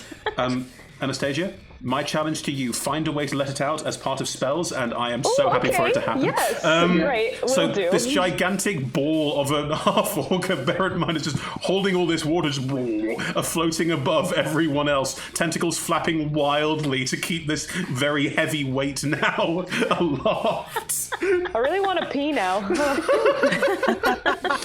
How much damage did Mammon take? Half of that, which was 56? Yeah, 56, so half of that is 28. Is that 28? Yeah. Yeah. Wow. Fucking wow. That just changed everything. Cool. The bearded devils are all like desiccating into like bits of like sticky horribleness on the ground. As Rahazor, you're still flying above. Any bonus actions? My bonus action was flying up. Oh, I see. Lovely. Then in which case, Rahazor, at the end of your turn, Mammon, using a final legendary action, is going to just croak something in Infernal. Anyone speak Infernal? Yeah. A couple people do. Yeah, I think we all do. Wow. Lovely. Then in which case, what you hear is Mammon croaking out in Infernal. Just, Jerry, I need a hand. What does Jerry sound like in Infernal? Jerry. Jerry, I need a hand, Jerry. And a portal tears open, and stepping out of that portal is Judah. Andreas, you have seen one of these before, but you've never actually fought one because they are too powerful. Stepping out of this Renton reality is a pit fiend. The worst, most powerful kind of devil in existence is stepping out of this Terran reality, wheeling out a barbecue with an apron on saying, "Kiss the chef." Oh, Jerry was having the same kind of day as Perigal and I were having. Jerry comes out going, Okay, so I got 4 frankfurters. What's going on here? just looks around at this entire situation. Mammon just points, Help me. Okay.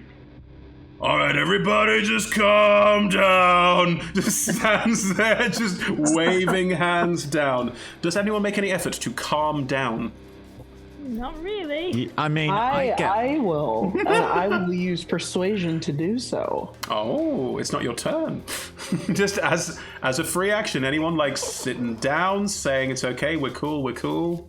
I mean, I mutter under my breath in the privacy of my visor, I've always wanted to kill a pit fiend. And then I say, Jerry, this is not your fight, but get that barbecue going. In Inferno.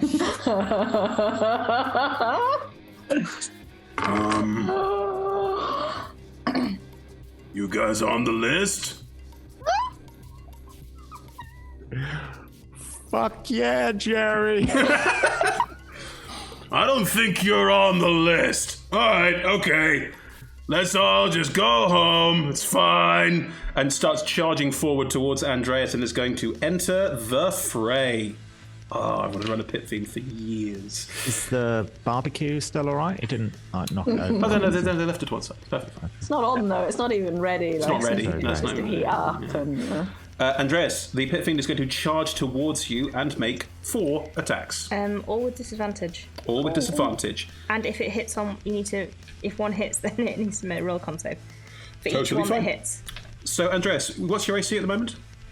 21. 21, and I roll with disadvantage to hit you, but I have a plus 14 to hit. Pit fiends! Roll them all separately. I will. The first roll is a 16. Nope.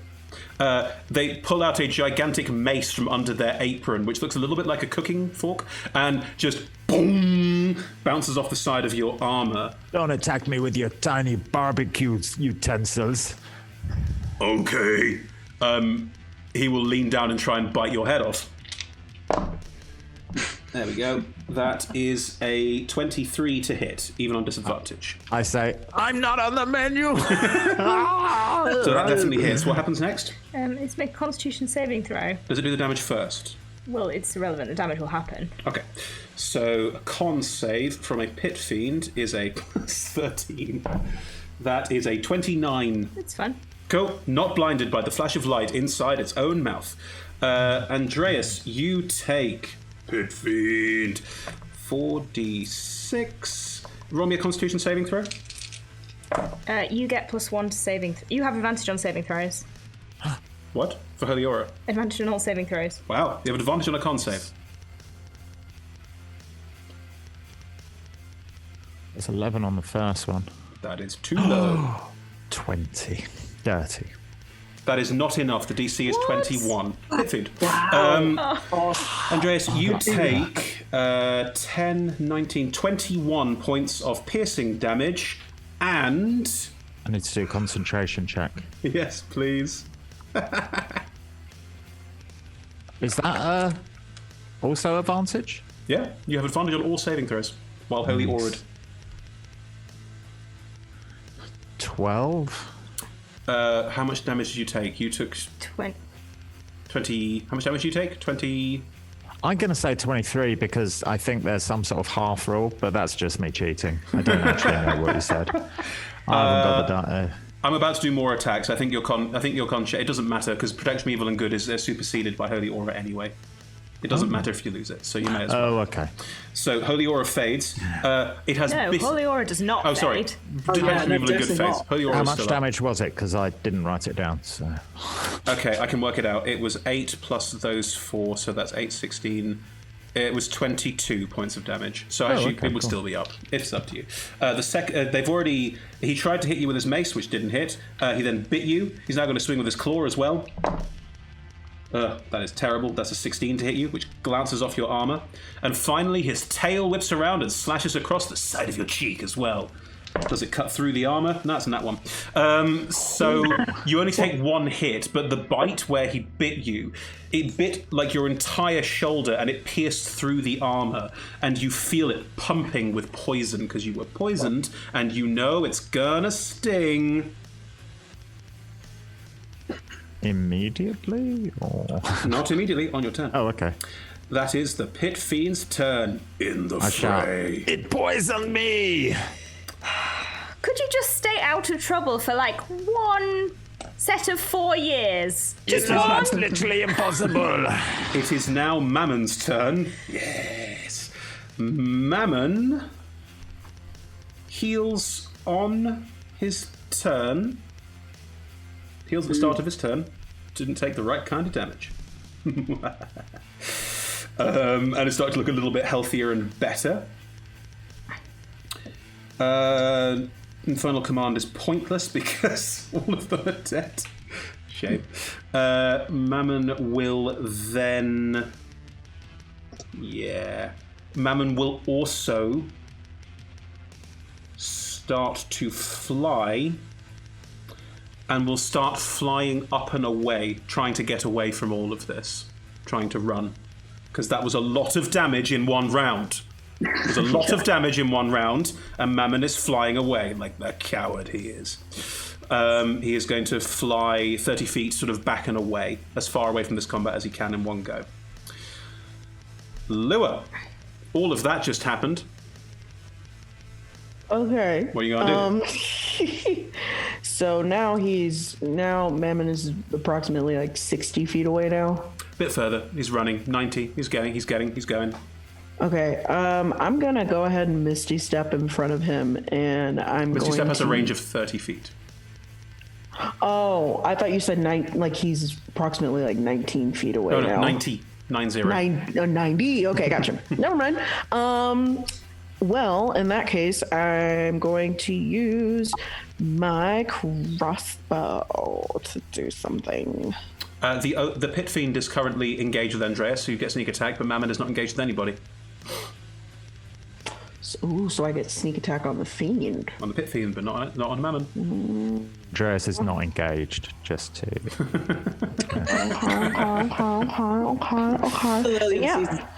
Yeah. I will do that. No, Andreas is all about no strings fun, as we've established earlier this episode. It's not all I'm about. Then I'll go ahead and sneak up to the Fiend with both of my daggers and 60 feet, so you'd have to use a ranged weapon. You can run 30, or you can use a bonus action to dash to get up within range to stab. Okay. Then I'll go ahead and do that. Cool. So you go running in next to Andreas with the Pit Fiend. This is like the most evil thing in all existence, bar like demon lords and lords of hell. Like, this is the worst kind of devils. So, be warned. These things are dangerous. Mm-hmm. You gonna run and stab it anyway? Yeah. Cool. All right. Please do. Okay. So neither of them hit. Got a 10 and a 2. No. I mean, what's your plus? What's your modifier? Okay. Well, 19. 19 hits. Yeah, and 11. 11 does not. 19 does. So you run in and stab. Are you stabbing with a silver dagger? Yes, I am. Lovely. 6 plus... 29. 29 points of damage. You run in and sneak under Andreas and the Pit Fiend fighting, and just stab like underneath where the apron covers, and get a sort of dagger into the thigh. And the Pit Fiend sort of doesn't even grunt or notice, but you're there. And in the end, isn't that the important thing? Lovely. Lua has run in and engaged Perigal. Is the shimmery wall still up? Yes, there is a shimmery wall between... Actually, hang on. I did not roll a concentration check. The shimmery wall is still up. Like, you can still see Mammon flying away, but there was sort of a shimmery wall between where Mammon was and everyone else. And the shimmery wall... Is the shimmery wall big enough that you can't sort of step around it? But he's high, so we can see... He's flown up. You can see him now. The shimmery wall's doing nothing. I can't see the ground. Interesting. The ground under Mammon I think. So is he over 10? Well, if he's over 10 foot, 20 foot. If he's flying 20 foot high, it doesn't matter anyway. But if not, can I see the ground? I think so. He flew up and away, but you can still see the ground. Why not? Yeah, go for it. Okay. I would like to say, oh, the face of evil's is leaving. And cast magic circle on the ground under Mammon. Don't you have to like sprinkle blood in a circle or something like that? Oh yeah, that's 1 minute. No, you're right. Not that one. Not that one. I will. Oh no, that doesn't help either. No, that's the worst. Wizards, In high-level that case, wizards. I All will, these choices. Dispel the glowy wall so that people can get through it. Sure. If you don't need to upcast it. You just cast it at the regular 3rd level, and the wall vanishes. Okay. Perigal, you are a very clever wizard, so I'll let you make an Arcana check about that. At the wall. Yes, because you just banished it with a 3rd level spell. 22. It's an illusion. It wasn't doing anything. It was just an illusory wall. I'm annoyed. That wasn't my thing, and this wasn't even a real wall, and I don't like it. Right. Good. Okay. That's. No, that's it. Yeah. Cool. Keldon. Right. Am I aware? Yes, Andres told me that he'd been poisoned, didn't he? Yeah. Yes. Can I get within touching range of Andreas without getting within touching range of the Pit Fiend? You'll be behind him. I would like to do that. It's 60 feet away, so you take your action. How is to it get 60 there. feet away? He ran from me to the Fiend. No, he ran to where the He's only had one turn. He can't possibly have run twice. He ran to I where the didn't bearded run, I devils walked. are. He ran to where the bearded devils are, which were ahead of Mammon, then started attacking them, and then the Pit Fiend came out and came up to him as well. That's why Mammon's 90 feet I'm only away. going to where Andreas is. Andreas is... Oh, you're going to where Andreas is. That's Yeah, 30 feet because from I you. only went like Yes. 30 foot. Sorry, in, my really. bad. You're going to where Andreas is, which is 30 feet ahead. You can get there with movement. That's fine. I want to get, like...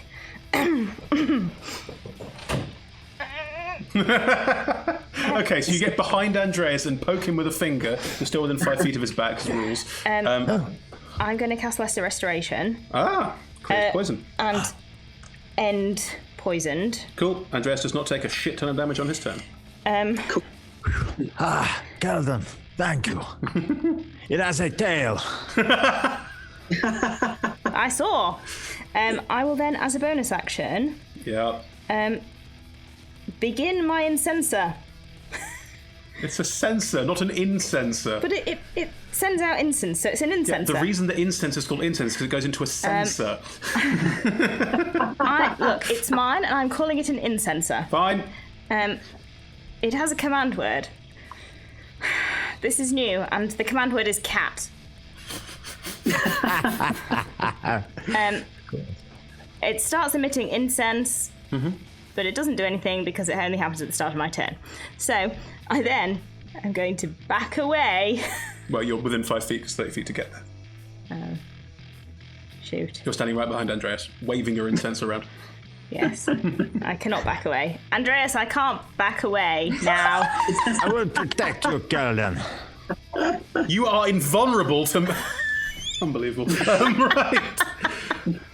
And we'll get back to the top of the round after our break. The final confrontation. Will Mammon escape? Find out in 5 to 10 minutes. Although I have been reliably informed by the internet, these breaks are normally shorter than 5 minutes. So find out in a round under 5 minutes. See you in a bit. Bye.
And welcome back to Agents of the Nine Hells Redux, the final episode, the final battle, the final half, final everything.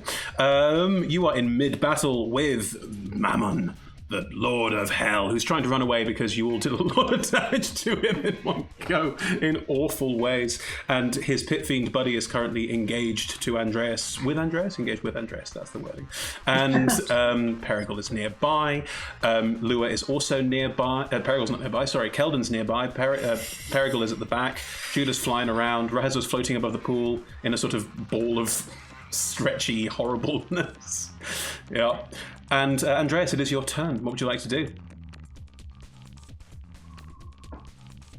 Well, Dungeon Maester. That's my name. How high off the ground is Mammon? Mammon is about 60 feet away from you and about 20 feet up. You can pass items, can't you, as a free action? Yeah, sure.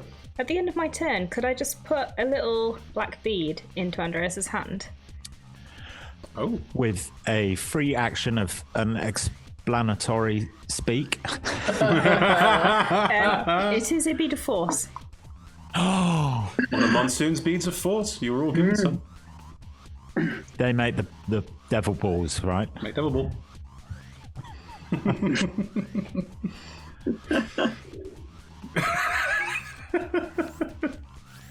Yeah, fuck it. Well, I chuck that at Mammon. What is the range on a bead of force? You can throw it 60 feet. Please do. Go ahead. So you take the bead of force and you chuck it at Mammon as Mammon runs away. What do I need to do? It is a dexterity saving throw. It is quite low, but you never know. Oh, I thought it would be like me doing an acrobatics or something. No. You chuck the bead of force at Mammon as Mammon flies away, and as the ball hits towards Mammon, Mammon has a dex save. 15? 15 is the DC. A ball of force tries to envelop Mammon, who just snakily slithers out of the way, and the ball just bounces. It bounces to the ground and sort of rolls into the pool like a beach ball and just starts sort of rolling around in the water. Lovely. Shame. Andreas, that is your action. Bonus actions? Yes.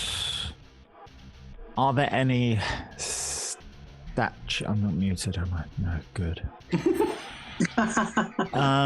Are there any statues, water features, hills, fences, walls, barbecues, or anything There that is I the could barbecue, yeah. that I could jump up and have a whack at Mammon? You've only got a bonus action left. Your action was to throw the bead of force, and Mammon is 60 feet away from you, so you can't get to him this turn. Also, you're engaged with the Pit Fiend, who will have an attack opportunity if you move out of range. But theoretically, is the barbecue within launching distance? Do you want to run over and grab the barbecue and throw it at Mammon? No, I want to use the barbecue as a springboard to jump at Mammon. You couldn't on your turn. I would say that if you've used your action, which was throwing the bead of force, you've only got 30 feet of movement. Yeah. You could run to the barbecue and try and jump off it towards Mammon, who's flying through the air, but he has got movement speed because he's flying, and he will also have a turn before you get close to him. So, because I have a bonus action, which I could use to cast Zephyr Strike, which gives me an extra 30 foot of movement. Prevents me from provoking opportune attacks from the Pit Fiend. Okay, if you cast Zephyr Strike... And I have the exceptional athlete thing, because I'm a champion, which gives me an extra 5 foot of jumping distance if I am doing a running long jump. Who said it would never come in useful? I will say, for total fairness of this moment, that if you want to cast Zephyr Strike to get free... What does your Zephyr Strike look like? What's your movement? How do you move out of this? But then I want to just cling on to him, but I don't know rules-wise. I will allow you a grapple at the end of this to be grappling onto Mammon as you go. I think that's perfectly valid. I think it's a nice moment. So yes, can you... how does your Zephyr Strike get cast? What are you doing to cast it? Cram, I mean temples. God of the mountain, I mean war. Grant me vengeance against your followers in Doros. I know I sound different because I grew up in Center, even though I am from the Icewind Dale, but you recognize me with your godly might. Gram Tempers. Your eyes flare red with vengeance and rage as you slip out from around the pit and just, what's going on? As you run around with incredible speed and agility, run towards the barbecue, and try and leap off it at Mammon. Roll me an athletics check. Why do I have the fall? Oh, that's to resist grappling. Come on.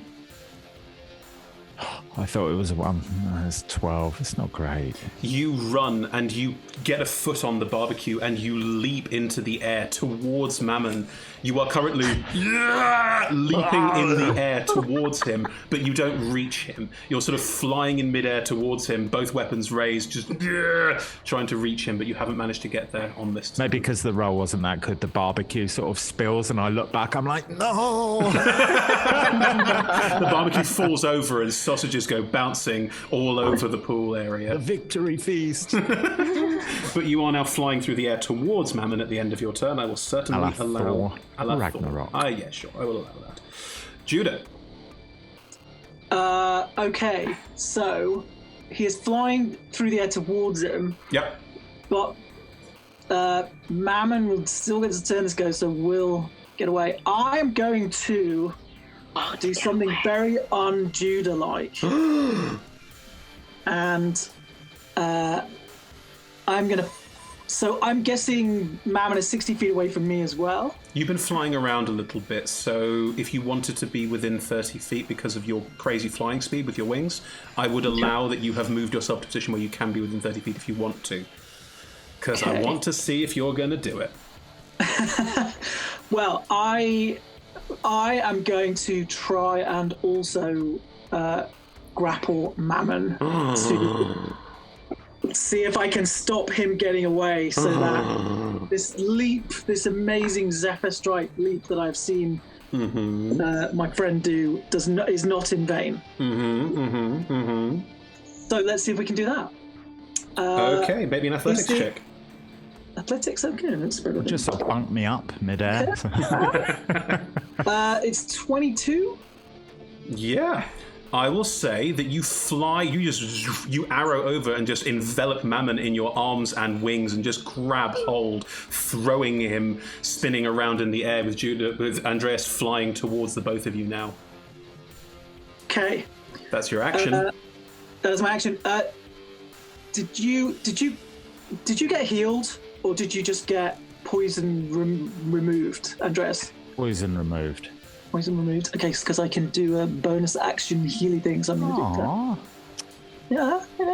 Yeah. Yeah, you're definitely within 60 feet right now. So I'm gonna give you 4d6. I can do it once. How did you look? Did you look badly damaged by the bite?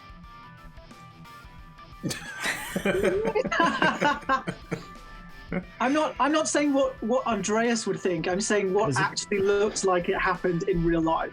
His but a flesh wound. This but a flesh wound. I'll give you 3d6 back. So I will roll that for you. Let's do that. Wow. This is friendship. And that is 12. You get 12 hits back. Okay. And that is going to be my turn. Right. Thanks, buddy. He's not getting away.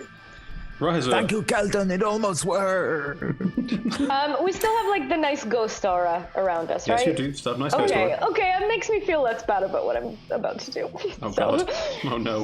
So Rahazor, in like all this water weight is all around, and he kind of like focuses it into one tentacle, and cuts it off and lobs it in the direction of Mammon, casting Evard's black tentacles.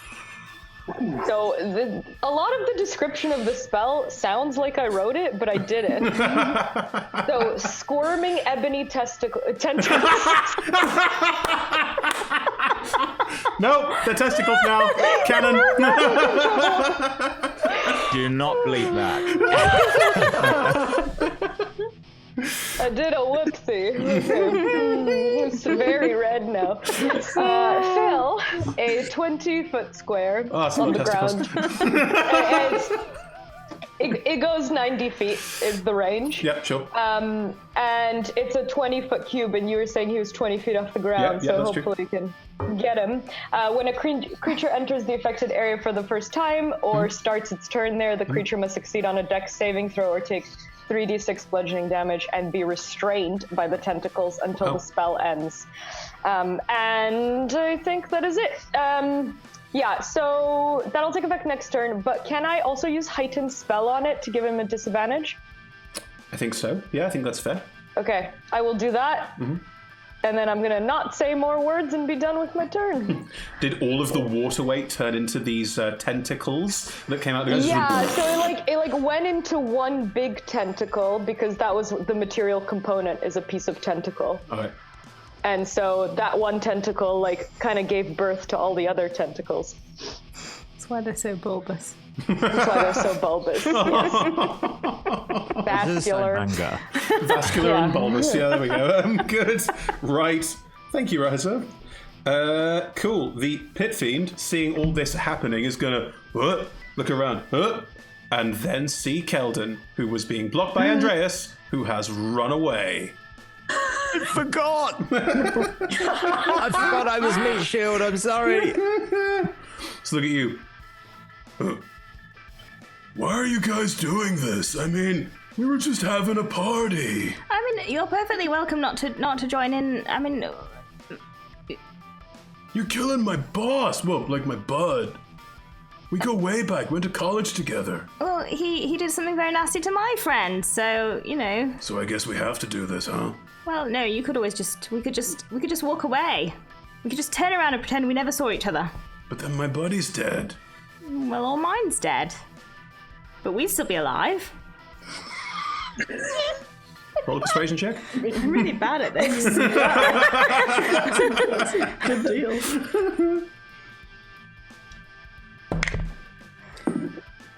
I have rolled a 23.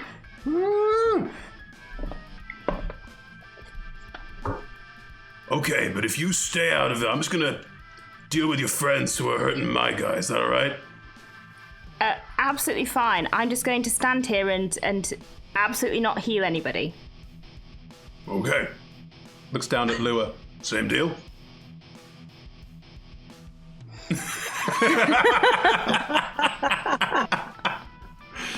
Cool. The Pit Fiend's going to turn around and run towards Andreas, who's currently leaping through the air. Sorry. And try and grab his feet and pull him not down.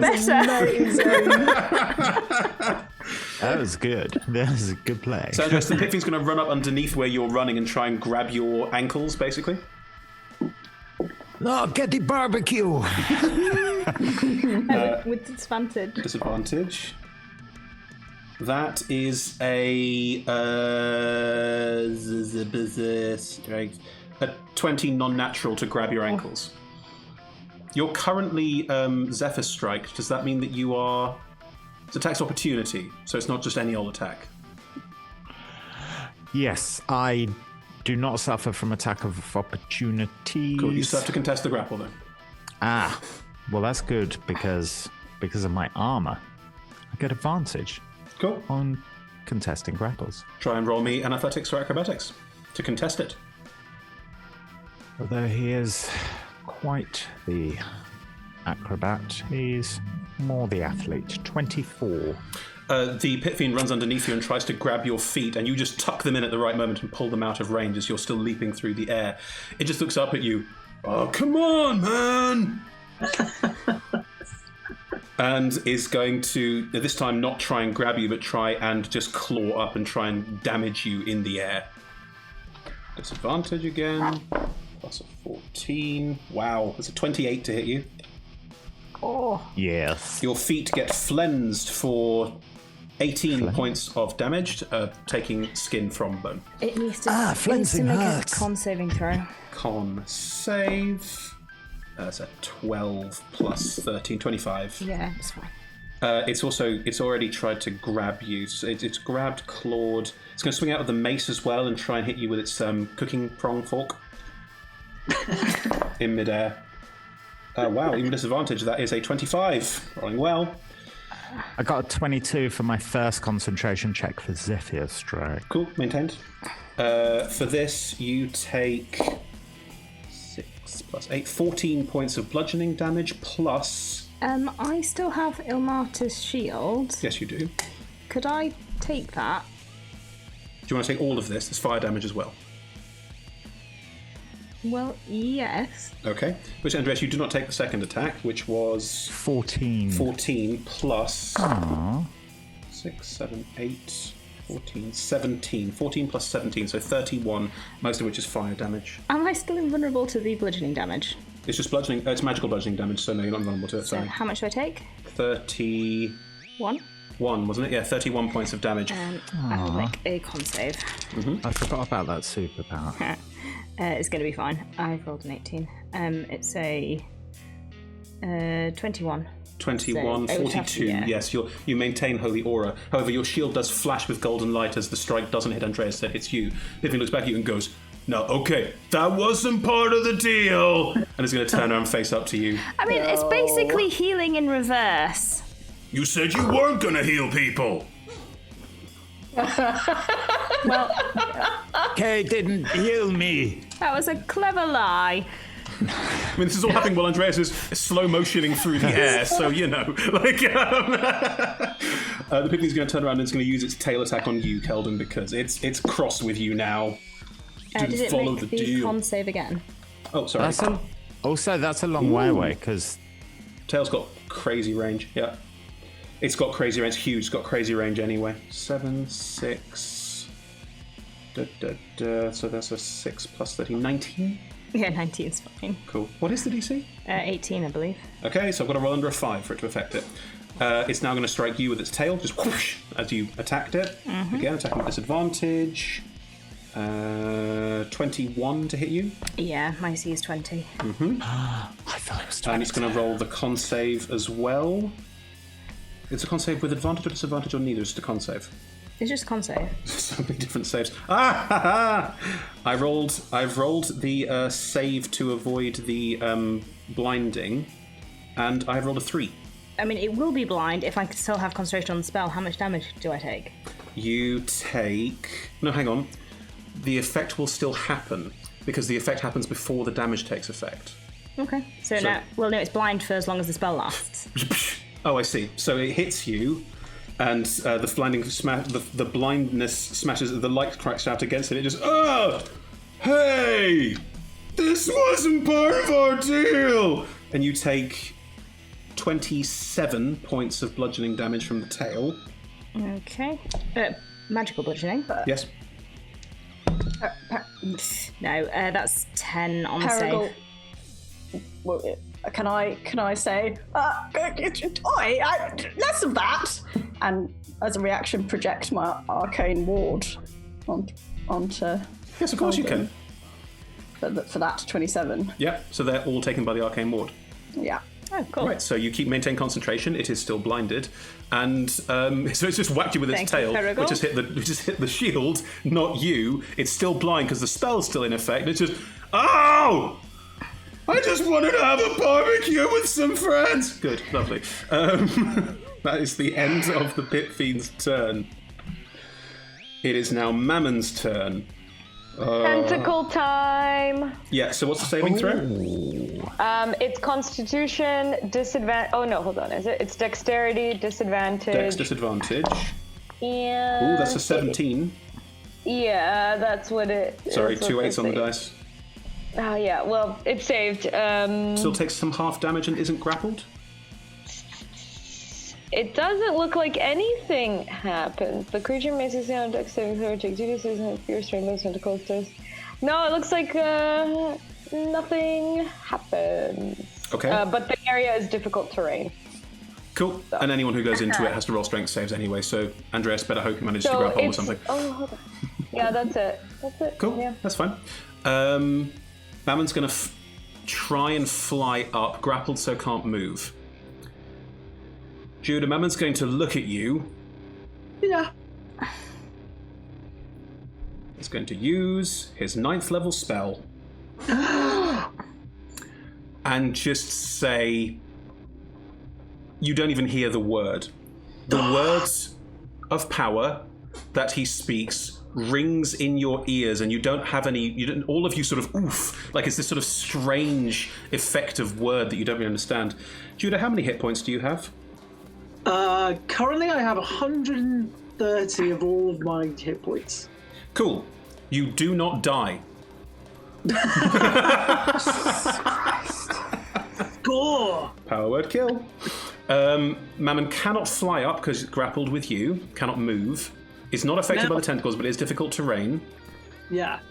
Yep. That's not hitting me with an attack, is it? That is definitely a spell. That's a spell. It's a spell, yeah. Yeah, okay, no worries, yeah, cool. Just checking. Wait, so how does that spell work? Why didn't it work? Power word kill. If a creature has under 100 hit points, it dies immediately. Yeah. Don't like that. Powerful spell. I mean, I can fix that, but... Mammon cannot move. Has taken an action. Do they have a bonus action? They have bonus actions. Not that make any sense right now. Cool. Mammon is stuck. That's the end of Mammon's turn. So I don't take any damage because I had more than the hits than I needed? Yes. None of the legendary actions make sense to use here, so I won't use them. So yeah, that's the end of Mammon's turn. Mammon will heal another 20 hit points. No. He's still in the tentacles though, so next turn. Yes, still in the can't move out of the tentacle, so they have us to roll it again. Yeah, that's how that works. Right. Lua, you see all this happen. Is the house still on fire? Yes. No one is dealing with the house. The house is very much on fire. All the bearded devils died in that first horrible wilting spell. They're now all the testicles. They're the field of testicles now. So I'm gonna look at the barbecue to see if there's any sausages left. Tons.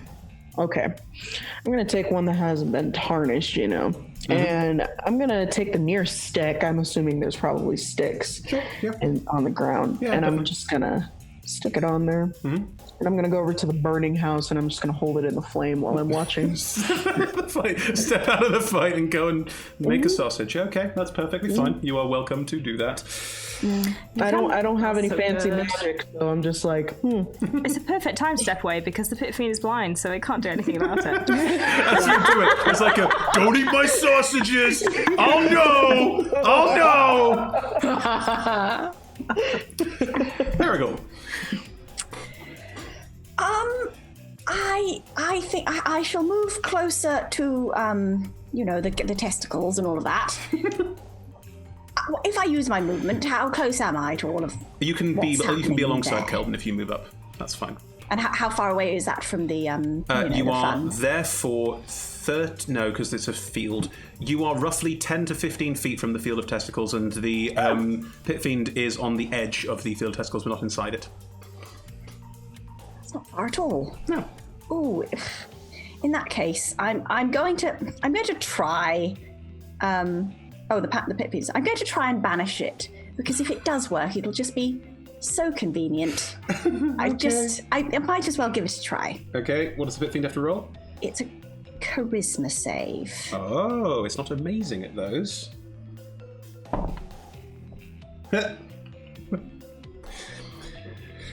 It's a natural 1. Sweet. Excuse me, do you mind? The pit fiend just, seriously, no one eat my sup. Hi, Derry. I seem to had a bad party. Banished for a minute. A minute, as if I maintain concentration. Yep. Any bonus actions? Those sausages do smell really good, but I suppose it would be rude. I think you can eat a sausage if you want. I mean, Lua is already eating one, so... Lua is cooking the sausage. Very important distinction. He didn't want us to, and they're not ours, and we're not thieves, I mean, we could be thieves. Everyone, the barbecue is dead. Sausage. Says Andreas from midair. I'm just gonna ponder. Wasting food is worse, don't you think? God, that's such a good point. Oh, Paragon's gonna ponder that really carefully. But that is my turn. Thank you. Thank you, Keldon. Well, everything seems fine down here. How healthy does Andreas look? So. 85%-ish. 85%. Is that 85% healthy or 85% not healthy? Healthy. Oh, you're fine. Don't look terrible. In which case, I shall attempt to guiding bolt. No, sure.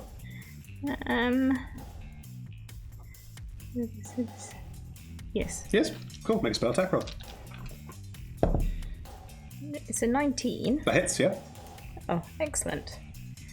And it's radiant damage, It is radiant damage. which means that Mammon will not heal on his Radiant next damage, turn. good. And the next attack against him has advantage. That is cocked. That is some... What is that? 7, 10, 11. Do I get a d8 now on all things? Just on weapon attacks, isn't it? No, they changed it. Oh. Okay, well, it's Tasha's, so I don't know 100% yet, so tell me. I don't know, I'm looking for it. Okay. Where's it gone? Improved something? Sorry. I mean, it doesn't matter, it's only d8. I've forgotten. That was 11. I can't find it. No, it's 11. It's 11 points of damage. And Mammon glows a radiant light. And Mammon screams, radiant bad. And the regenerating effect will not take effect this round. I'll give you all that for free. Cantrips or weapon attacks. Cantrips, weapon attacks. Cool. Andreas, you are currently flying through the air towards Mammon, who has not moved. Wait, I didn't do a bonus. I'm sorry, bonus action. I might have one. Hang on. Let me just check. Sorry. It's all right.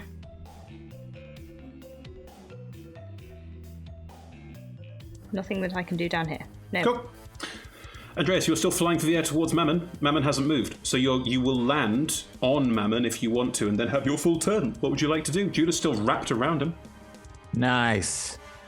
Can I have, like, swapped weapons? Because in my mind, the blood axe was in my Toby, primary. if you want to have jump through the air going, rah, rah, rah, rah, that's totally fine. I think before I threw the bead, maybe. Sure.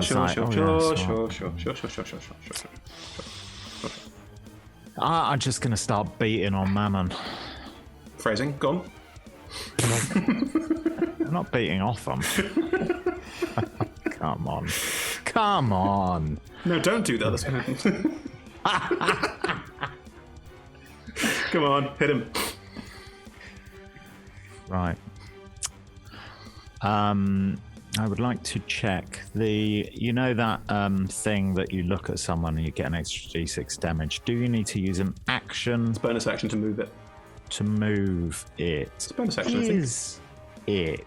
Yeah. Hunter's Sense. No, Slayer's Prey is what it's called. Slayer's Prey. The benefit lasts until you finish a short or long rest, or if you designate. Oh yeah, a different creature, and at the start it says as a bonus action. There you go. So you can bonus creature. action designate Mammon as your Slayer's Prey. Fuck that! I just want to use all my attacks. Cool. 3 weapon attacks. You land on this flying snake monster humanoid with Judah wrapped around him. Is Mammon flying with wings? Is that how he flies? No, it's a fly spell. Yeah, okay. So he's kind of grounded now. Well, he's sort of stuck in midair, tussling with Judah. Also, just at the very top of this sea of testicles, as discussed. Hang on, are we Glowing saying that slightly. I'm basically like a mantle on Mammon's shoulders? Sure. If you want to make an in-joke, why not? So you leap up. Just so you know, viewers, before this, we had a discussion where we said it'd be very funny if I was like a mantle. Anyway, there we go. From tonight. Yeah, that joke really carried. Go on. You had to be there. Everyone laughed. Do I have advantage on the attack? You have advantage on the first first one. attack because of Keldon's thing, but grapple doesn't give advantage. It just makes the movement speed 0. 2. 27 is much better. Hits, It's a yeah. hit. That's 8 damage. 8 damage. First hit, thwack. I then attack again with the clubby maul type thing. Yep. Do I have advantage on that? Nope. Well, that's a natural one. Well, you're sort of balancing weirdly while grabbing hold of him, trying to hit him with weapons and things. What? Hang on. What? Zephyr Strike. You can unleash it in one go, yes. Once before the spell ends, you can give yourself advantage on one weapon attack. And do an extra 1d6 damage, so you can give yourself advantage on this if you want as well. Why not? I am going to do that Yeah, because sure. I don't want a nat 1 because that sucks. Okay. Right. Yeah. Oh, yeah. Rules. Got him. Bagged. Not a 1. Not a 1. 2. 19. That hits, yeah, just. So that is a d8 plus 5, Plus a which d6 is for the Zephyr Strike. 12. I think it might be more than a d6. For Zephyr Strike, it's a d6. Okay. No, d8 force Oh, I'm damage. sorry. d8. I hope you wrote that damage down because I've cleared it so I could read rules and forgotten it. It was 8. Now add your d8 That's to it. 4, so 12. 12 total. Lovely. That's your second attack, and you have a third. Your Sorry, offhand. everyone. Yeah, offhand attack. 15th level. I'm not sorry, really. Blood axe. Come on, not a 1. Let's get a.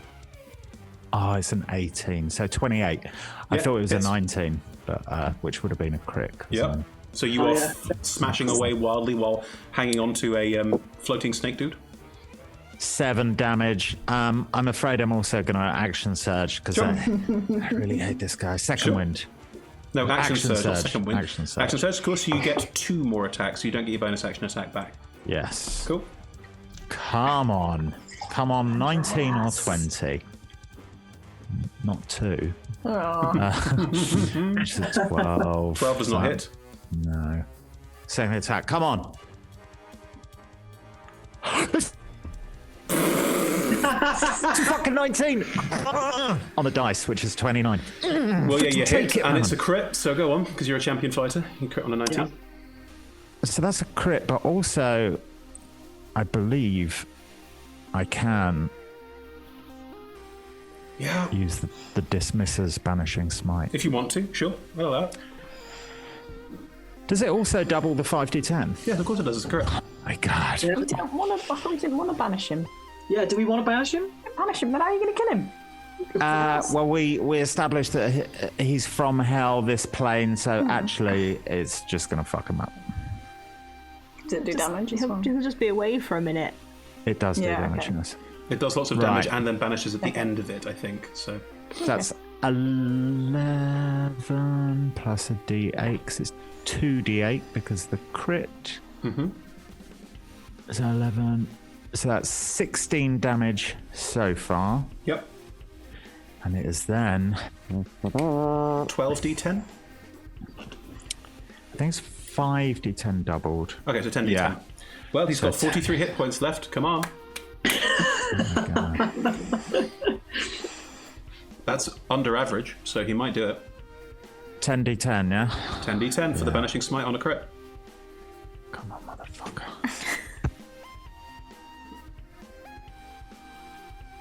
61. Yes. Would you like to describe how you, Andreas Doros, defeat Mammon the Defiler? Smack him really hard on the top of the head.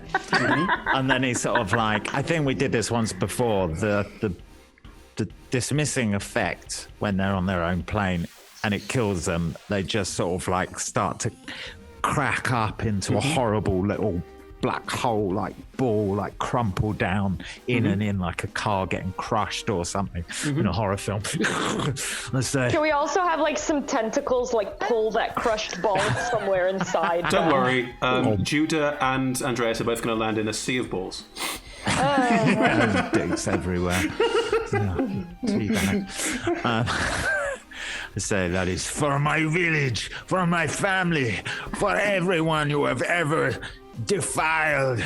And it's gone. What you vaguely guess as you're doing this, as it says, who are you? As it gets crushed down. I am Andreas the Giant.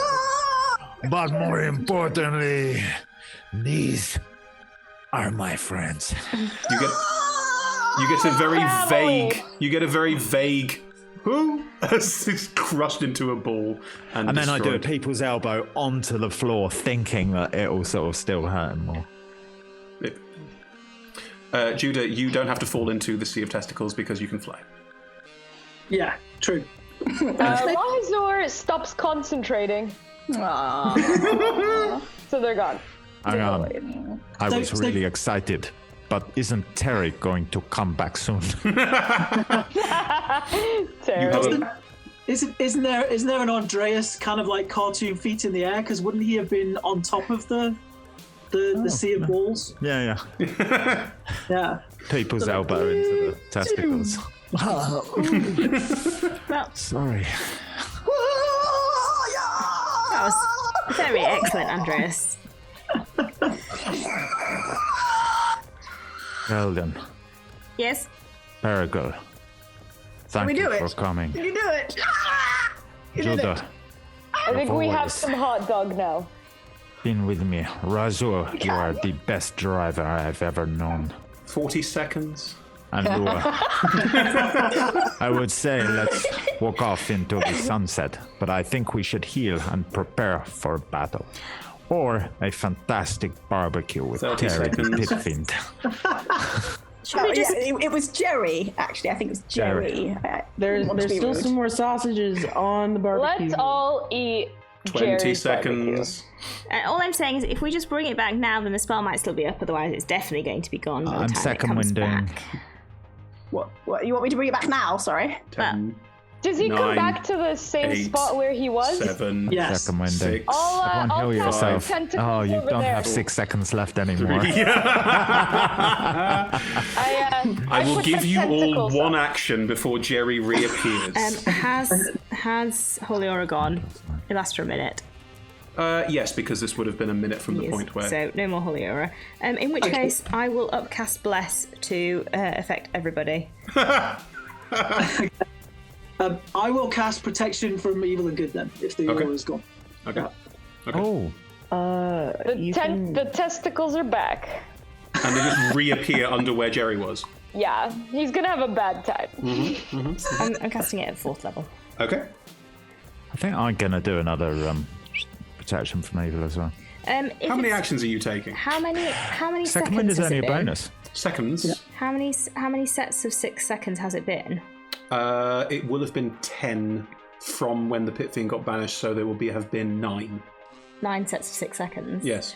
So anyone who was stood near me during that time can roll 9d4 and add that to their hit points, because my Incensor has been active for that time. Oh, very good.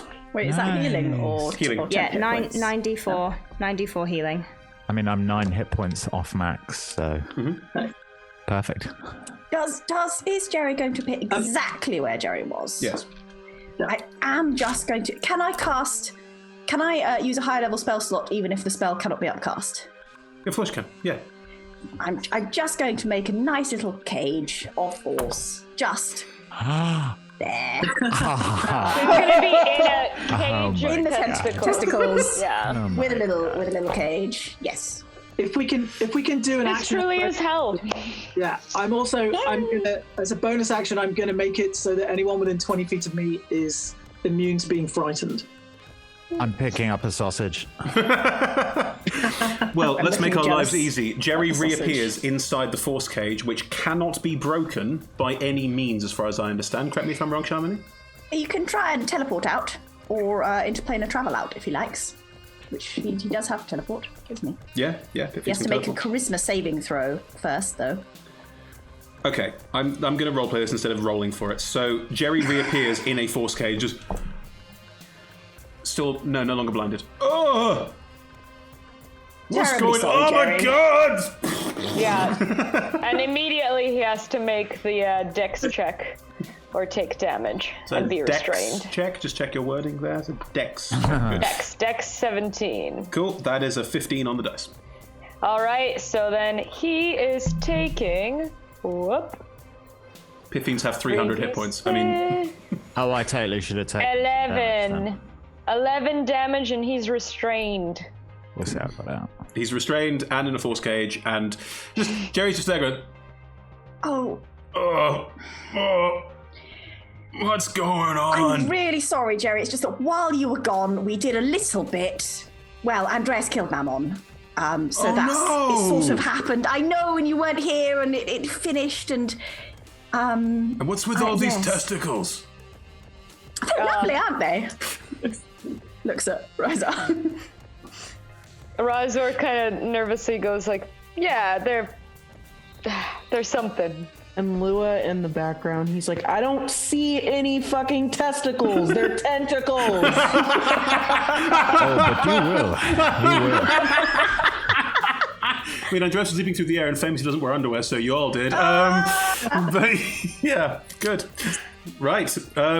Jerry is going to try and teleport out of this mess and out of this whole situation with a charisma save of a nat 20. Ooh, that's fine. Terry just vanishes and is nowhere around. Just gone. Jerry? Have you turned invisible, Terry? I mean, Jerry. He left his barbecue. I think it was Gary.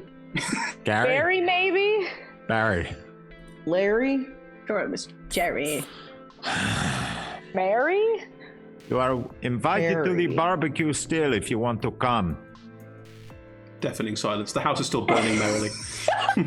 Don't mind if I do. I pick up another sausage. I mean, he's probably doesn't mind if we eat the sausages at this point, does he? I don't think he does. Fine. Do you Yeah, all, no food waste. No. Do you all have a barbecue? Are there Yeah. any sausages that Mary. sausages are Yeah. typically pork, aren't they? This is fine. Yeah, it's fine. Well, I mean, I'd be like, sausages tend to be like the lowest quality of meat, you know, and we're in hell. What's in those sausages? Roll a medicine check. Anyone? Lua, Actually, how do they taste? Lua, you're cooking the sausages. Oh, have you not? Lua's eaten half a sausage already, obviously. Like, that's important. I'm on my third. But how do Hey, they guys, taste? are we best friends now? Including me and Kelvin. Sir. Yeah. Me and Kelvin being it too. Lua, you need to get tattoos. I know just the bar. You know what? I'll do something else. I cast Rary's telepathic bond, and we can now psychically talk to one another Hello? Hello? for an hour. Hello? Can you hear me? Hello? Hello? I see if I can rattle around in Andreas's head to find something. Oh, And when I say something, I mean anything. Mother. Mother. I followed in your footsteps. Is that you, Mother? Followed in your footsteps. I was a warrior, and I have got vengeance with my friends, the Revengers. Or Agents of the Nine Hells, plus Agents of the Nine Hells Redux. Are you all eating the sausages, and does anyone want to roll a medicine check on the sausages? I will roll a medicine check on the sausages. Just check they don't have any cows in them, but obviously I will check Some for other things things as well. Are better left unknown. I've got deliciousness I in can guidance them. myself. Probably like on my second one. Didn't Yeah. help. I got a 15. 15. These are very good sausages. Jerry went all out. Jerry. They are excellent. I mean, they are still hell sausages, so you don't know what's in them entirely, but the quality is very good. The smell is excellent. Probably no beef. I mean, I missed having sausages like this on the material plane, I'll be honest. Nobody tell Rhiannon I said that. Does Rhiannon force you to be vegetarian? No, Rhiannon just cooks sausages. Let's see. Are you all sitting having a barbecue? Just Should we have taking a told sec? Rhiannon we wouldn't be home for dinner? Because now we're having sausages, and Yes. is that going to throw off the meal plan? Oh Yes. dear. Wait a sec. Oh, no, I Rhiannon, can't. just to let you know, we are in hell again. I promise it will only be for one day this time, not for 2 years. Lots of love, Keldon. Hey, if we take a long rest, I can plane shift us to anywhere. Maybe we could go to that spa. I can take us back now. Oh, I'm not even a spa person, but that sounds amazing. Hey, babe. Okay. Fine. I'll see you later. Have fun. She's really not happy. Oh, ask her to feed the cat. Oh no, it's too late. No, okay. Listen, I look at Andreas and I say, it's done, my friend. It's done. You have avenged all those gnomes from your village who were killed. what? How did you know about the gnomes that were? I mean, I regulars? assume that's why they call you the giant, right? Because you're from a gnome's village. Yeah. Oh, Judah! Oh, you're very good. This is your best joke you have ever told me. I think you're a funny tiny man. Do we have any way of getting out of this fucking At least hellhole? 2 ways. Would you like to come to our house? Or I the would spa. love- That would be amazing. Yeah. Spa. Yeah. What about that spa we were in last time we were in hell? It was very good. No, that was pretend, and also I don't know if I actually told you all the person who kept changing appearance and trying to seduce everyone apart from Andreas in the party. That was Asmodeus. I don't know if I actually told you. I kind of figured. I mean, it was obvious. It was like plain as day. So I thought if I noticed, you a lot would have noticed too. But Makes yes, sense, I suppose, seeing as they gave us all of their money. We need to redux the redux. That's what we need to do.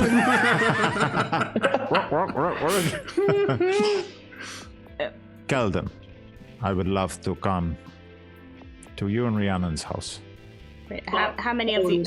Are there 5 of you? Plus you, yes. 1, 2, 3, 4, 5. Yes, 6, including you. you and up to 5 willing Oh, creatures. perfect. Instantly teleport to previously designated sanctuary, my house. Wait, we didn't tell Rhiannon we'd be bringing guests for dinner. She's already I pissed still off. It live can't with get you. worse.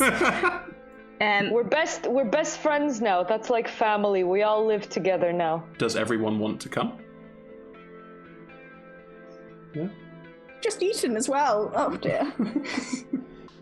I will word of recall us back to the material plane, to Everesca. Lovely. All 6 of you That's so cool. all fade out of hell and appear in Everesca.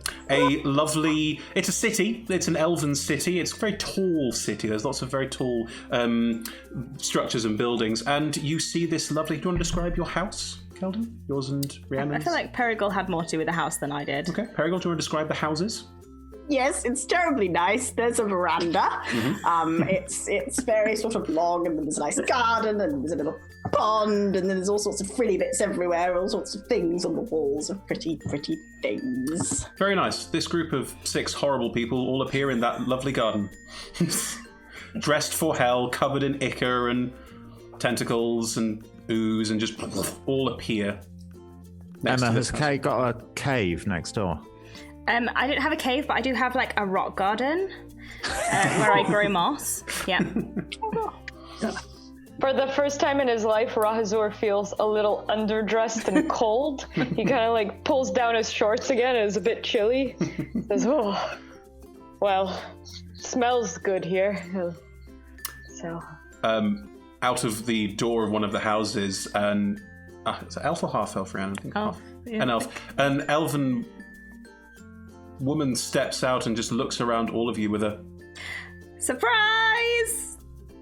This is Andreas. I know you've been waiting to meet him, and that's Tudor. You probably can't see him. We have new best friends. This is Riser and Lua. They are both helped Andreas defeat Mammon, so they are now both here. And yes, we came back sooner than expected. Sorry. It's And we fine. already ate, but not that much. I could eat more. Not that we need food, but I mean, does anyone? I'm need not food? your chef, Perigal. Well, no, but like, do you mind if maybe there's a sort of celebratory dinner and drink situation? No, I mean, it sounds like you... Is this the thing you wanted to do the first time round and didn't manage, and then you said you'd go back and help with, and now you just went back and did it? Yes. So you could have died horribly? No. Rhiannon. Andres pulls his visor off for the first time during the campaign. And weirdly, he's actually got sort of short blonde hair and blue eyes, which is the absolute opposite to what you'd expect from the fantastic tan. Rhiannon, my name is Andreas Doris, the giant. I've heard of you, yes. That is unsurprising, I must say. I have heard of you as well, and I must say thank you.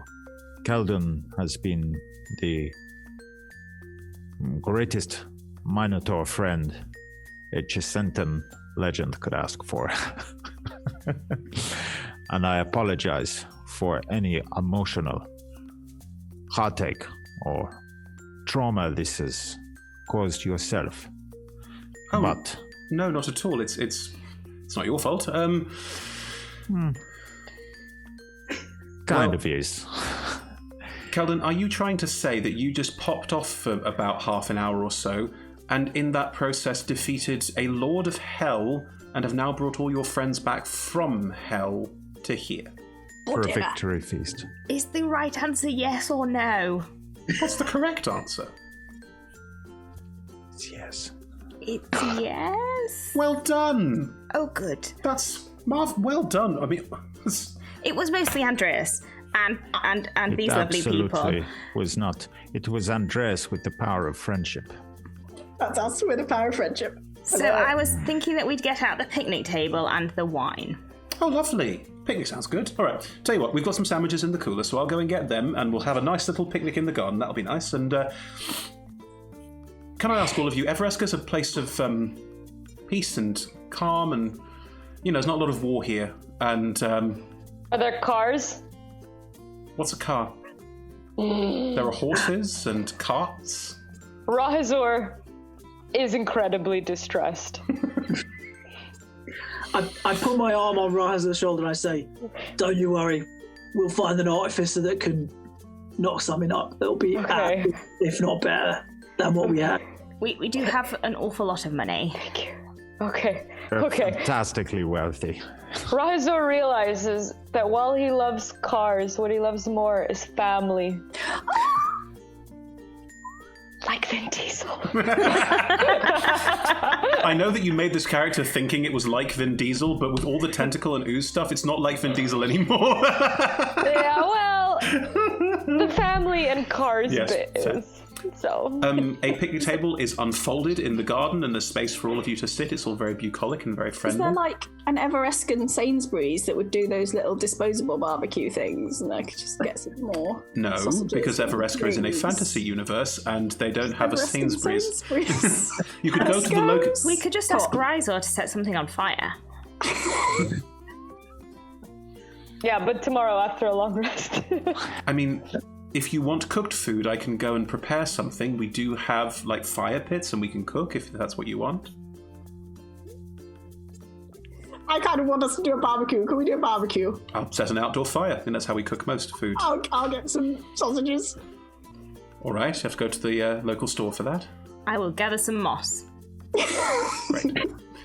You can all sit around this picnic table, and Rhiannon will bring out what food there's in the larder, and we'll pop to the store for you if you want things, just because she wants to make sure you're all getting a chance to rest, because she recognises you've all been in hell for years, and therefore probably need to chill and just relax. And what do you discuss over your barbecued dinner? Do you take armour off? Do you try and relax for the first time in 4 years in some of your cases?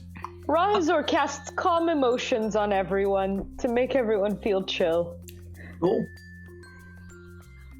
I will prestidigitate anyone that's a little bit too dirty or blood splattered or whatever from the fight. Ooh, I would like that because Lewis still has mud all over him. Judah says, there's just a little bit of, you know what, I'll just do that. Yes. And you're all back on the material plane. Some of you are from here, some of you haven't been here in a very long time. What are you going to do? Where will your life take you next, do you think? What do you discuss? How did you all find hell then? I missed you, Perigal.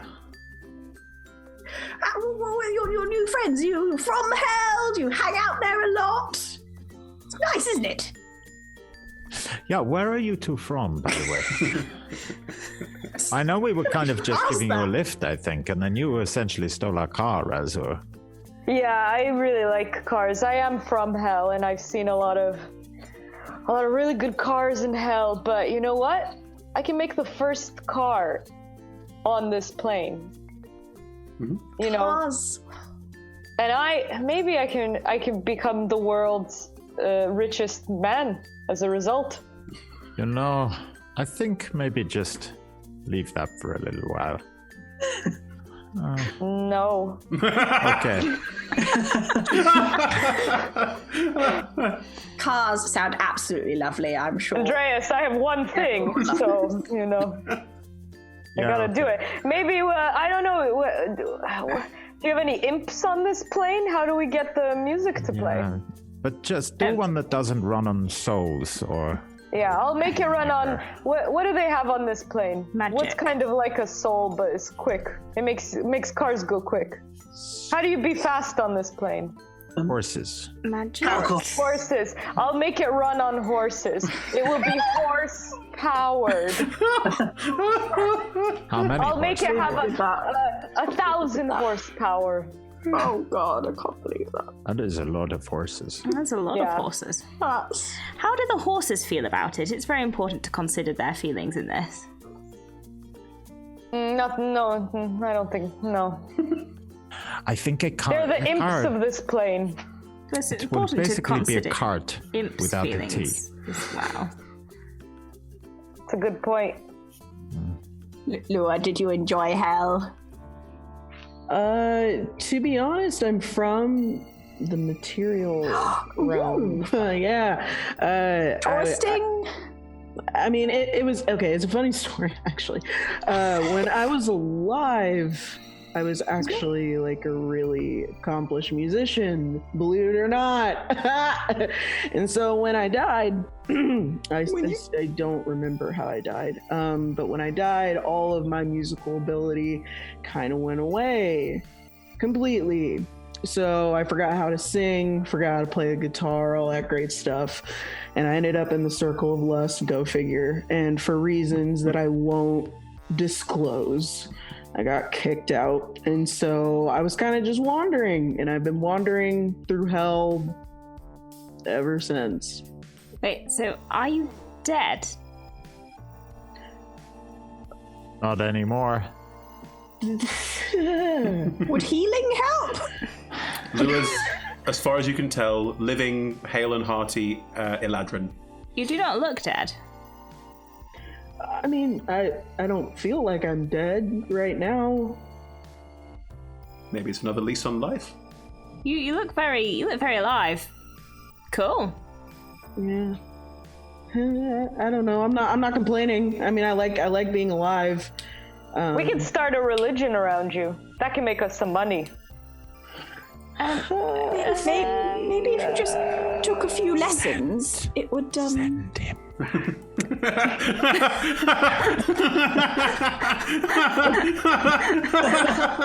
I like him, but... Riser can plane shift. If you send Riser back, he'll just reappear and go, "What? What's going on?" Yeah, that's true, right? It's very hard to... Plus, we have the telepathic connection, so I can read all of each other's thoughts. It's quite nice.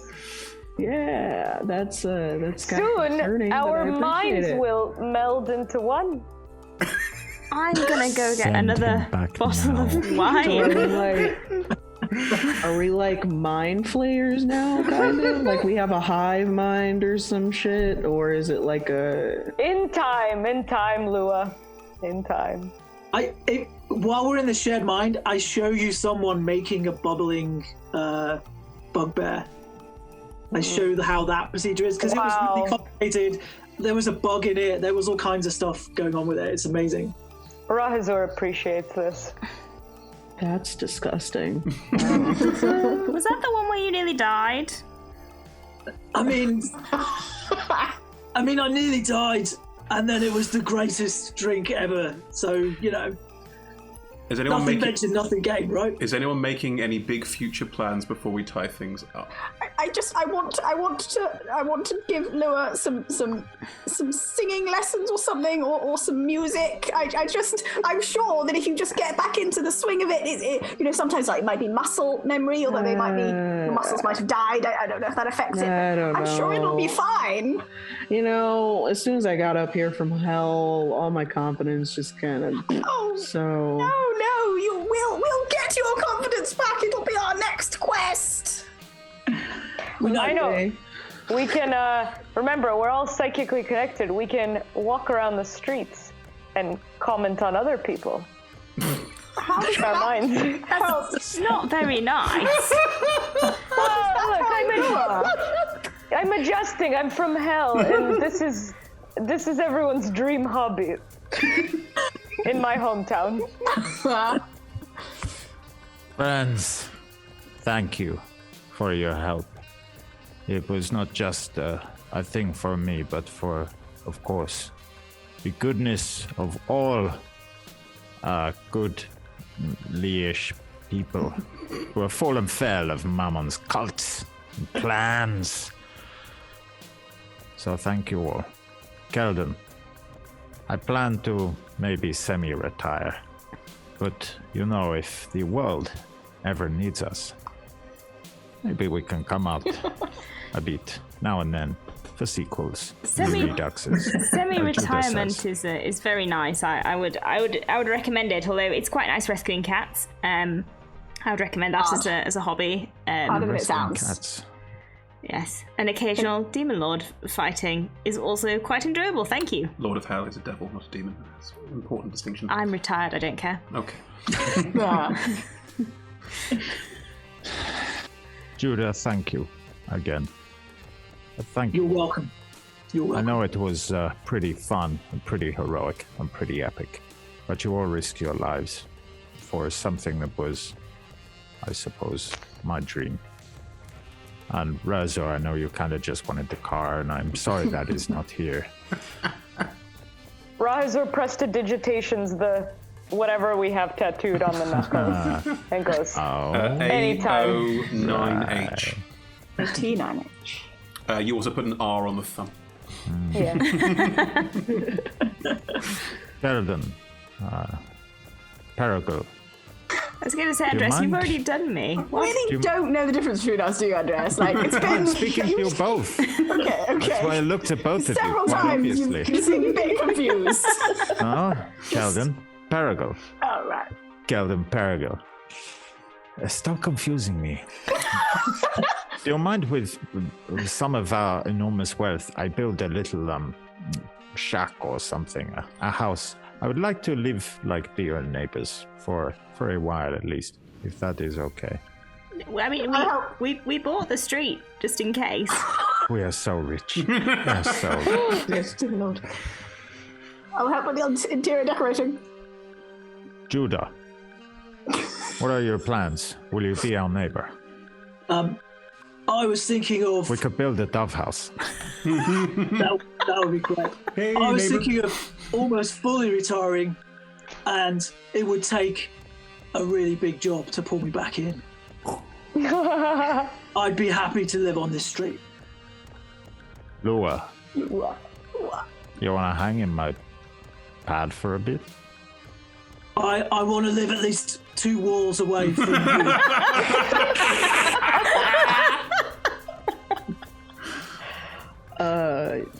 Sure. Yeah. That's fine. Razor, shall we build a garage? Yeah, we should build a garage. I'd also like to live in the same house as Judah.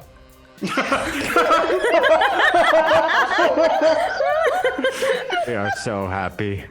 We are all so happy. We are heroes. And Rahazor leans into Judah and he says, "So, how much time do we have to schedule every day for Andreas' speeches? What do we talk? Hour and a half, 2 hours?"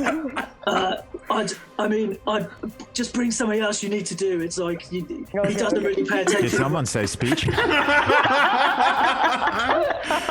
And it fades out on the picnic table, you all sitting around it laughing, planning your quiet, retired lives in the city of Evereska.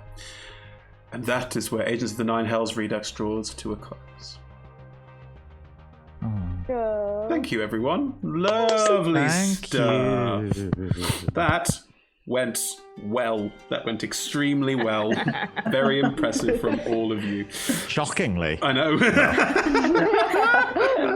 I did not think we were all coming out of that. I certainly didn't think Andreas was going to come out of that. I am very disappointed Power Word Kill didn't work, but I respect and understand the rules of the game. That is the way that it goes.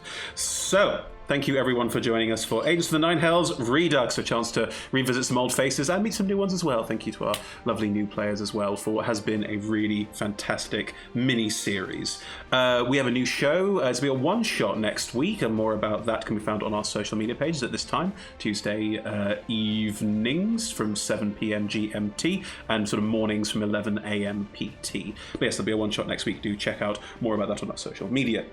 We also have a show running Monday nights at the moment, which is a 12-parter. There are 4 episodes in at the moment. It is Seekers of Elturel, Buried, a sort of Indiana Jones-style adventure DM'd by George Lockett. Do check that out. Mondays at 6 p.m. GMT or 10 a.m. PT. Yes, that's what we've got coming up at the moment. Everything's streamed at twitch.tv/rolltogetherrpg. We're often hosted at twitch.tv/DND, hosted by twitch.tv/leveluptv as well. We're hosted by a bunch of different people. Do see if you can find us other places on Twitch if you want to. And all of our content is archived. There's a YouTube link in chat right now where you can find more of that. Many thanks to our Patreons, our D20 Club. If you want to be part of that, you can join us on Patreon. It's patreon.com/rolltogetherrpg.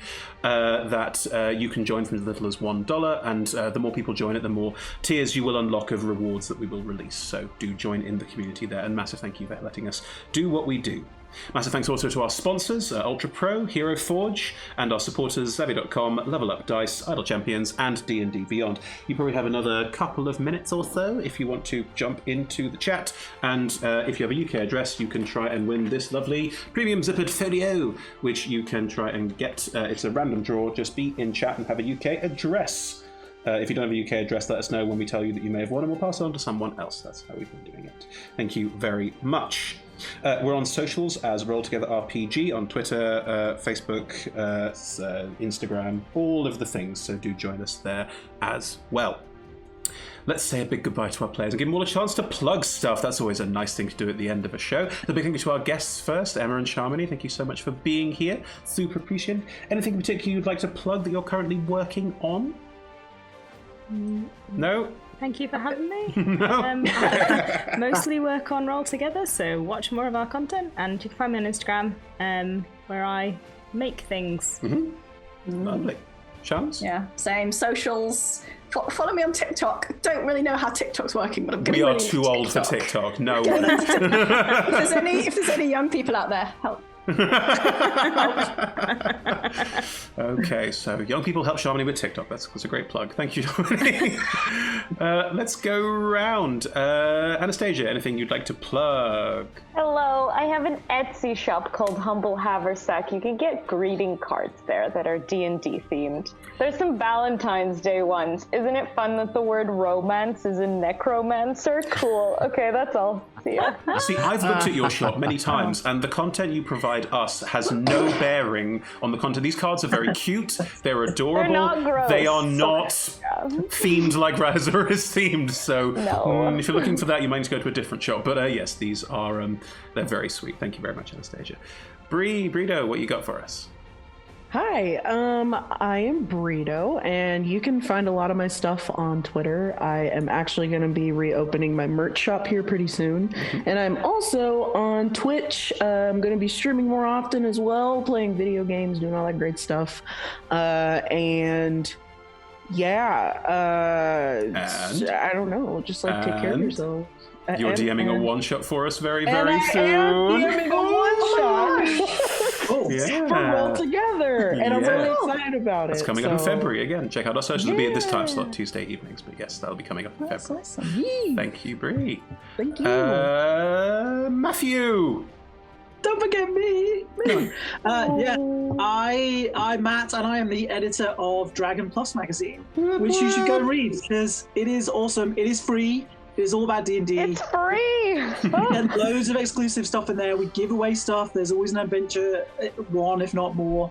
So please do go check it out. Just Google it, you'll find it. But it's at dnd.dragonmag.com is one of the easiest ways to find it. So, and again, Matt, it's the official D&D magazine. It is the official D&D magazine. We talked about this week.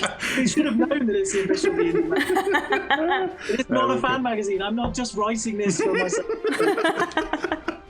Lovely. Thank you, Matt. And Toby. Toby.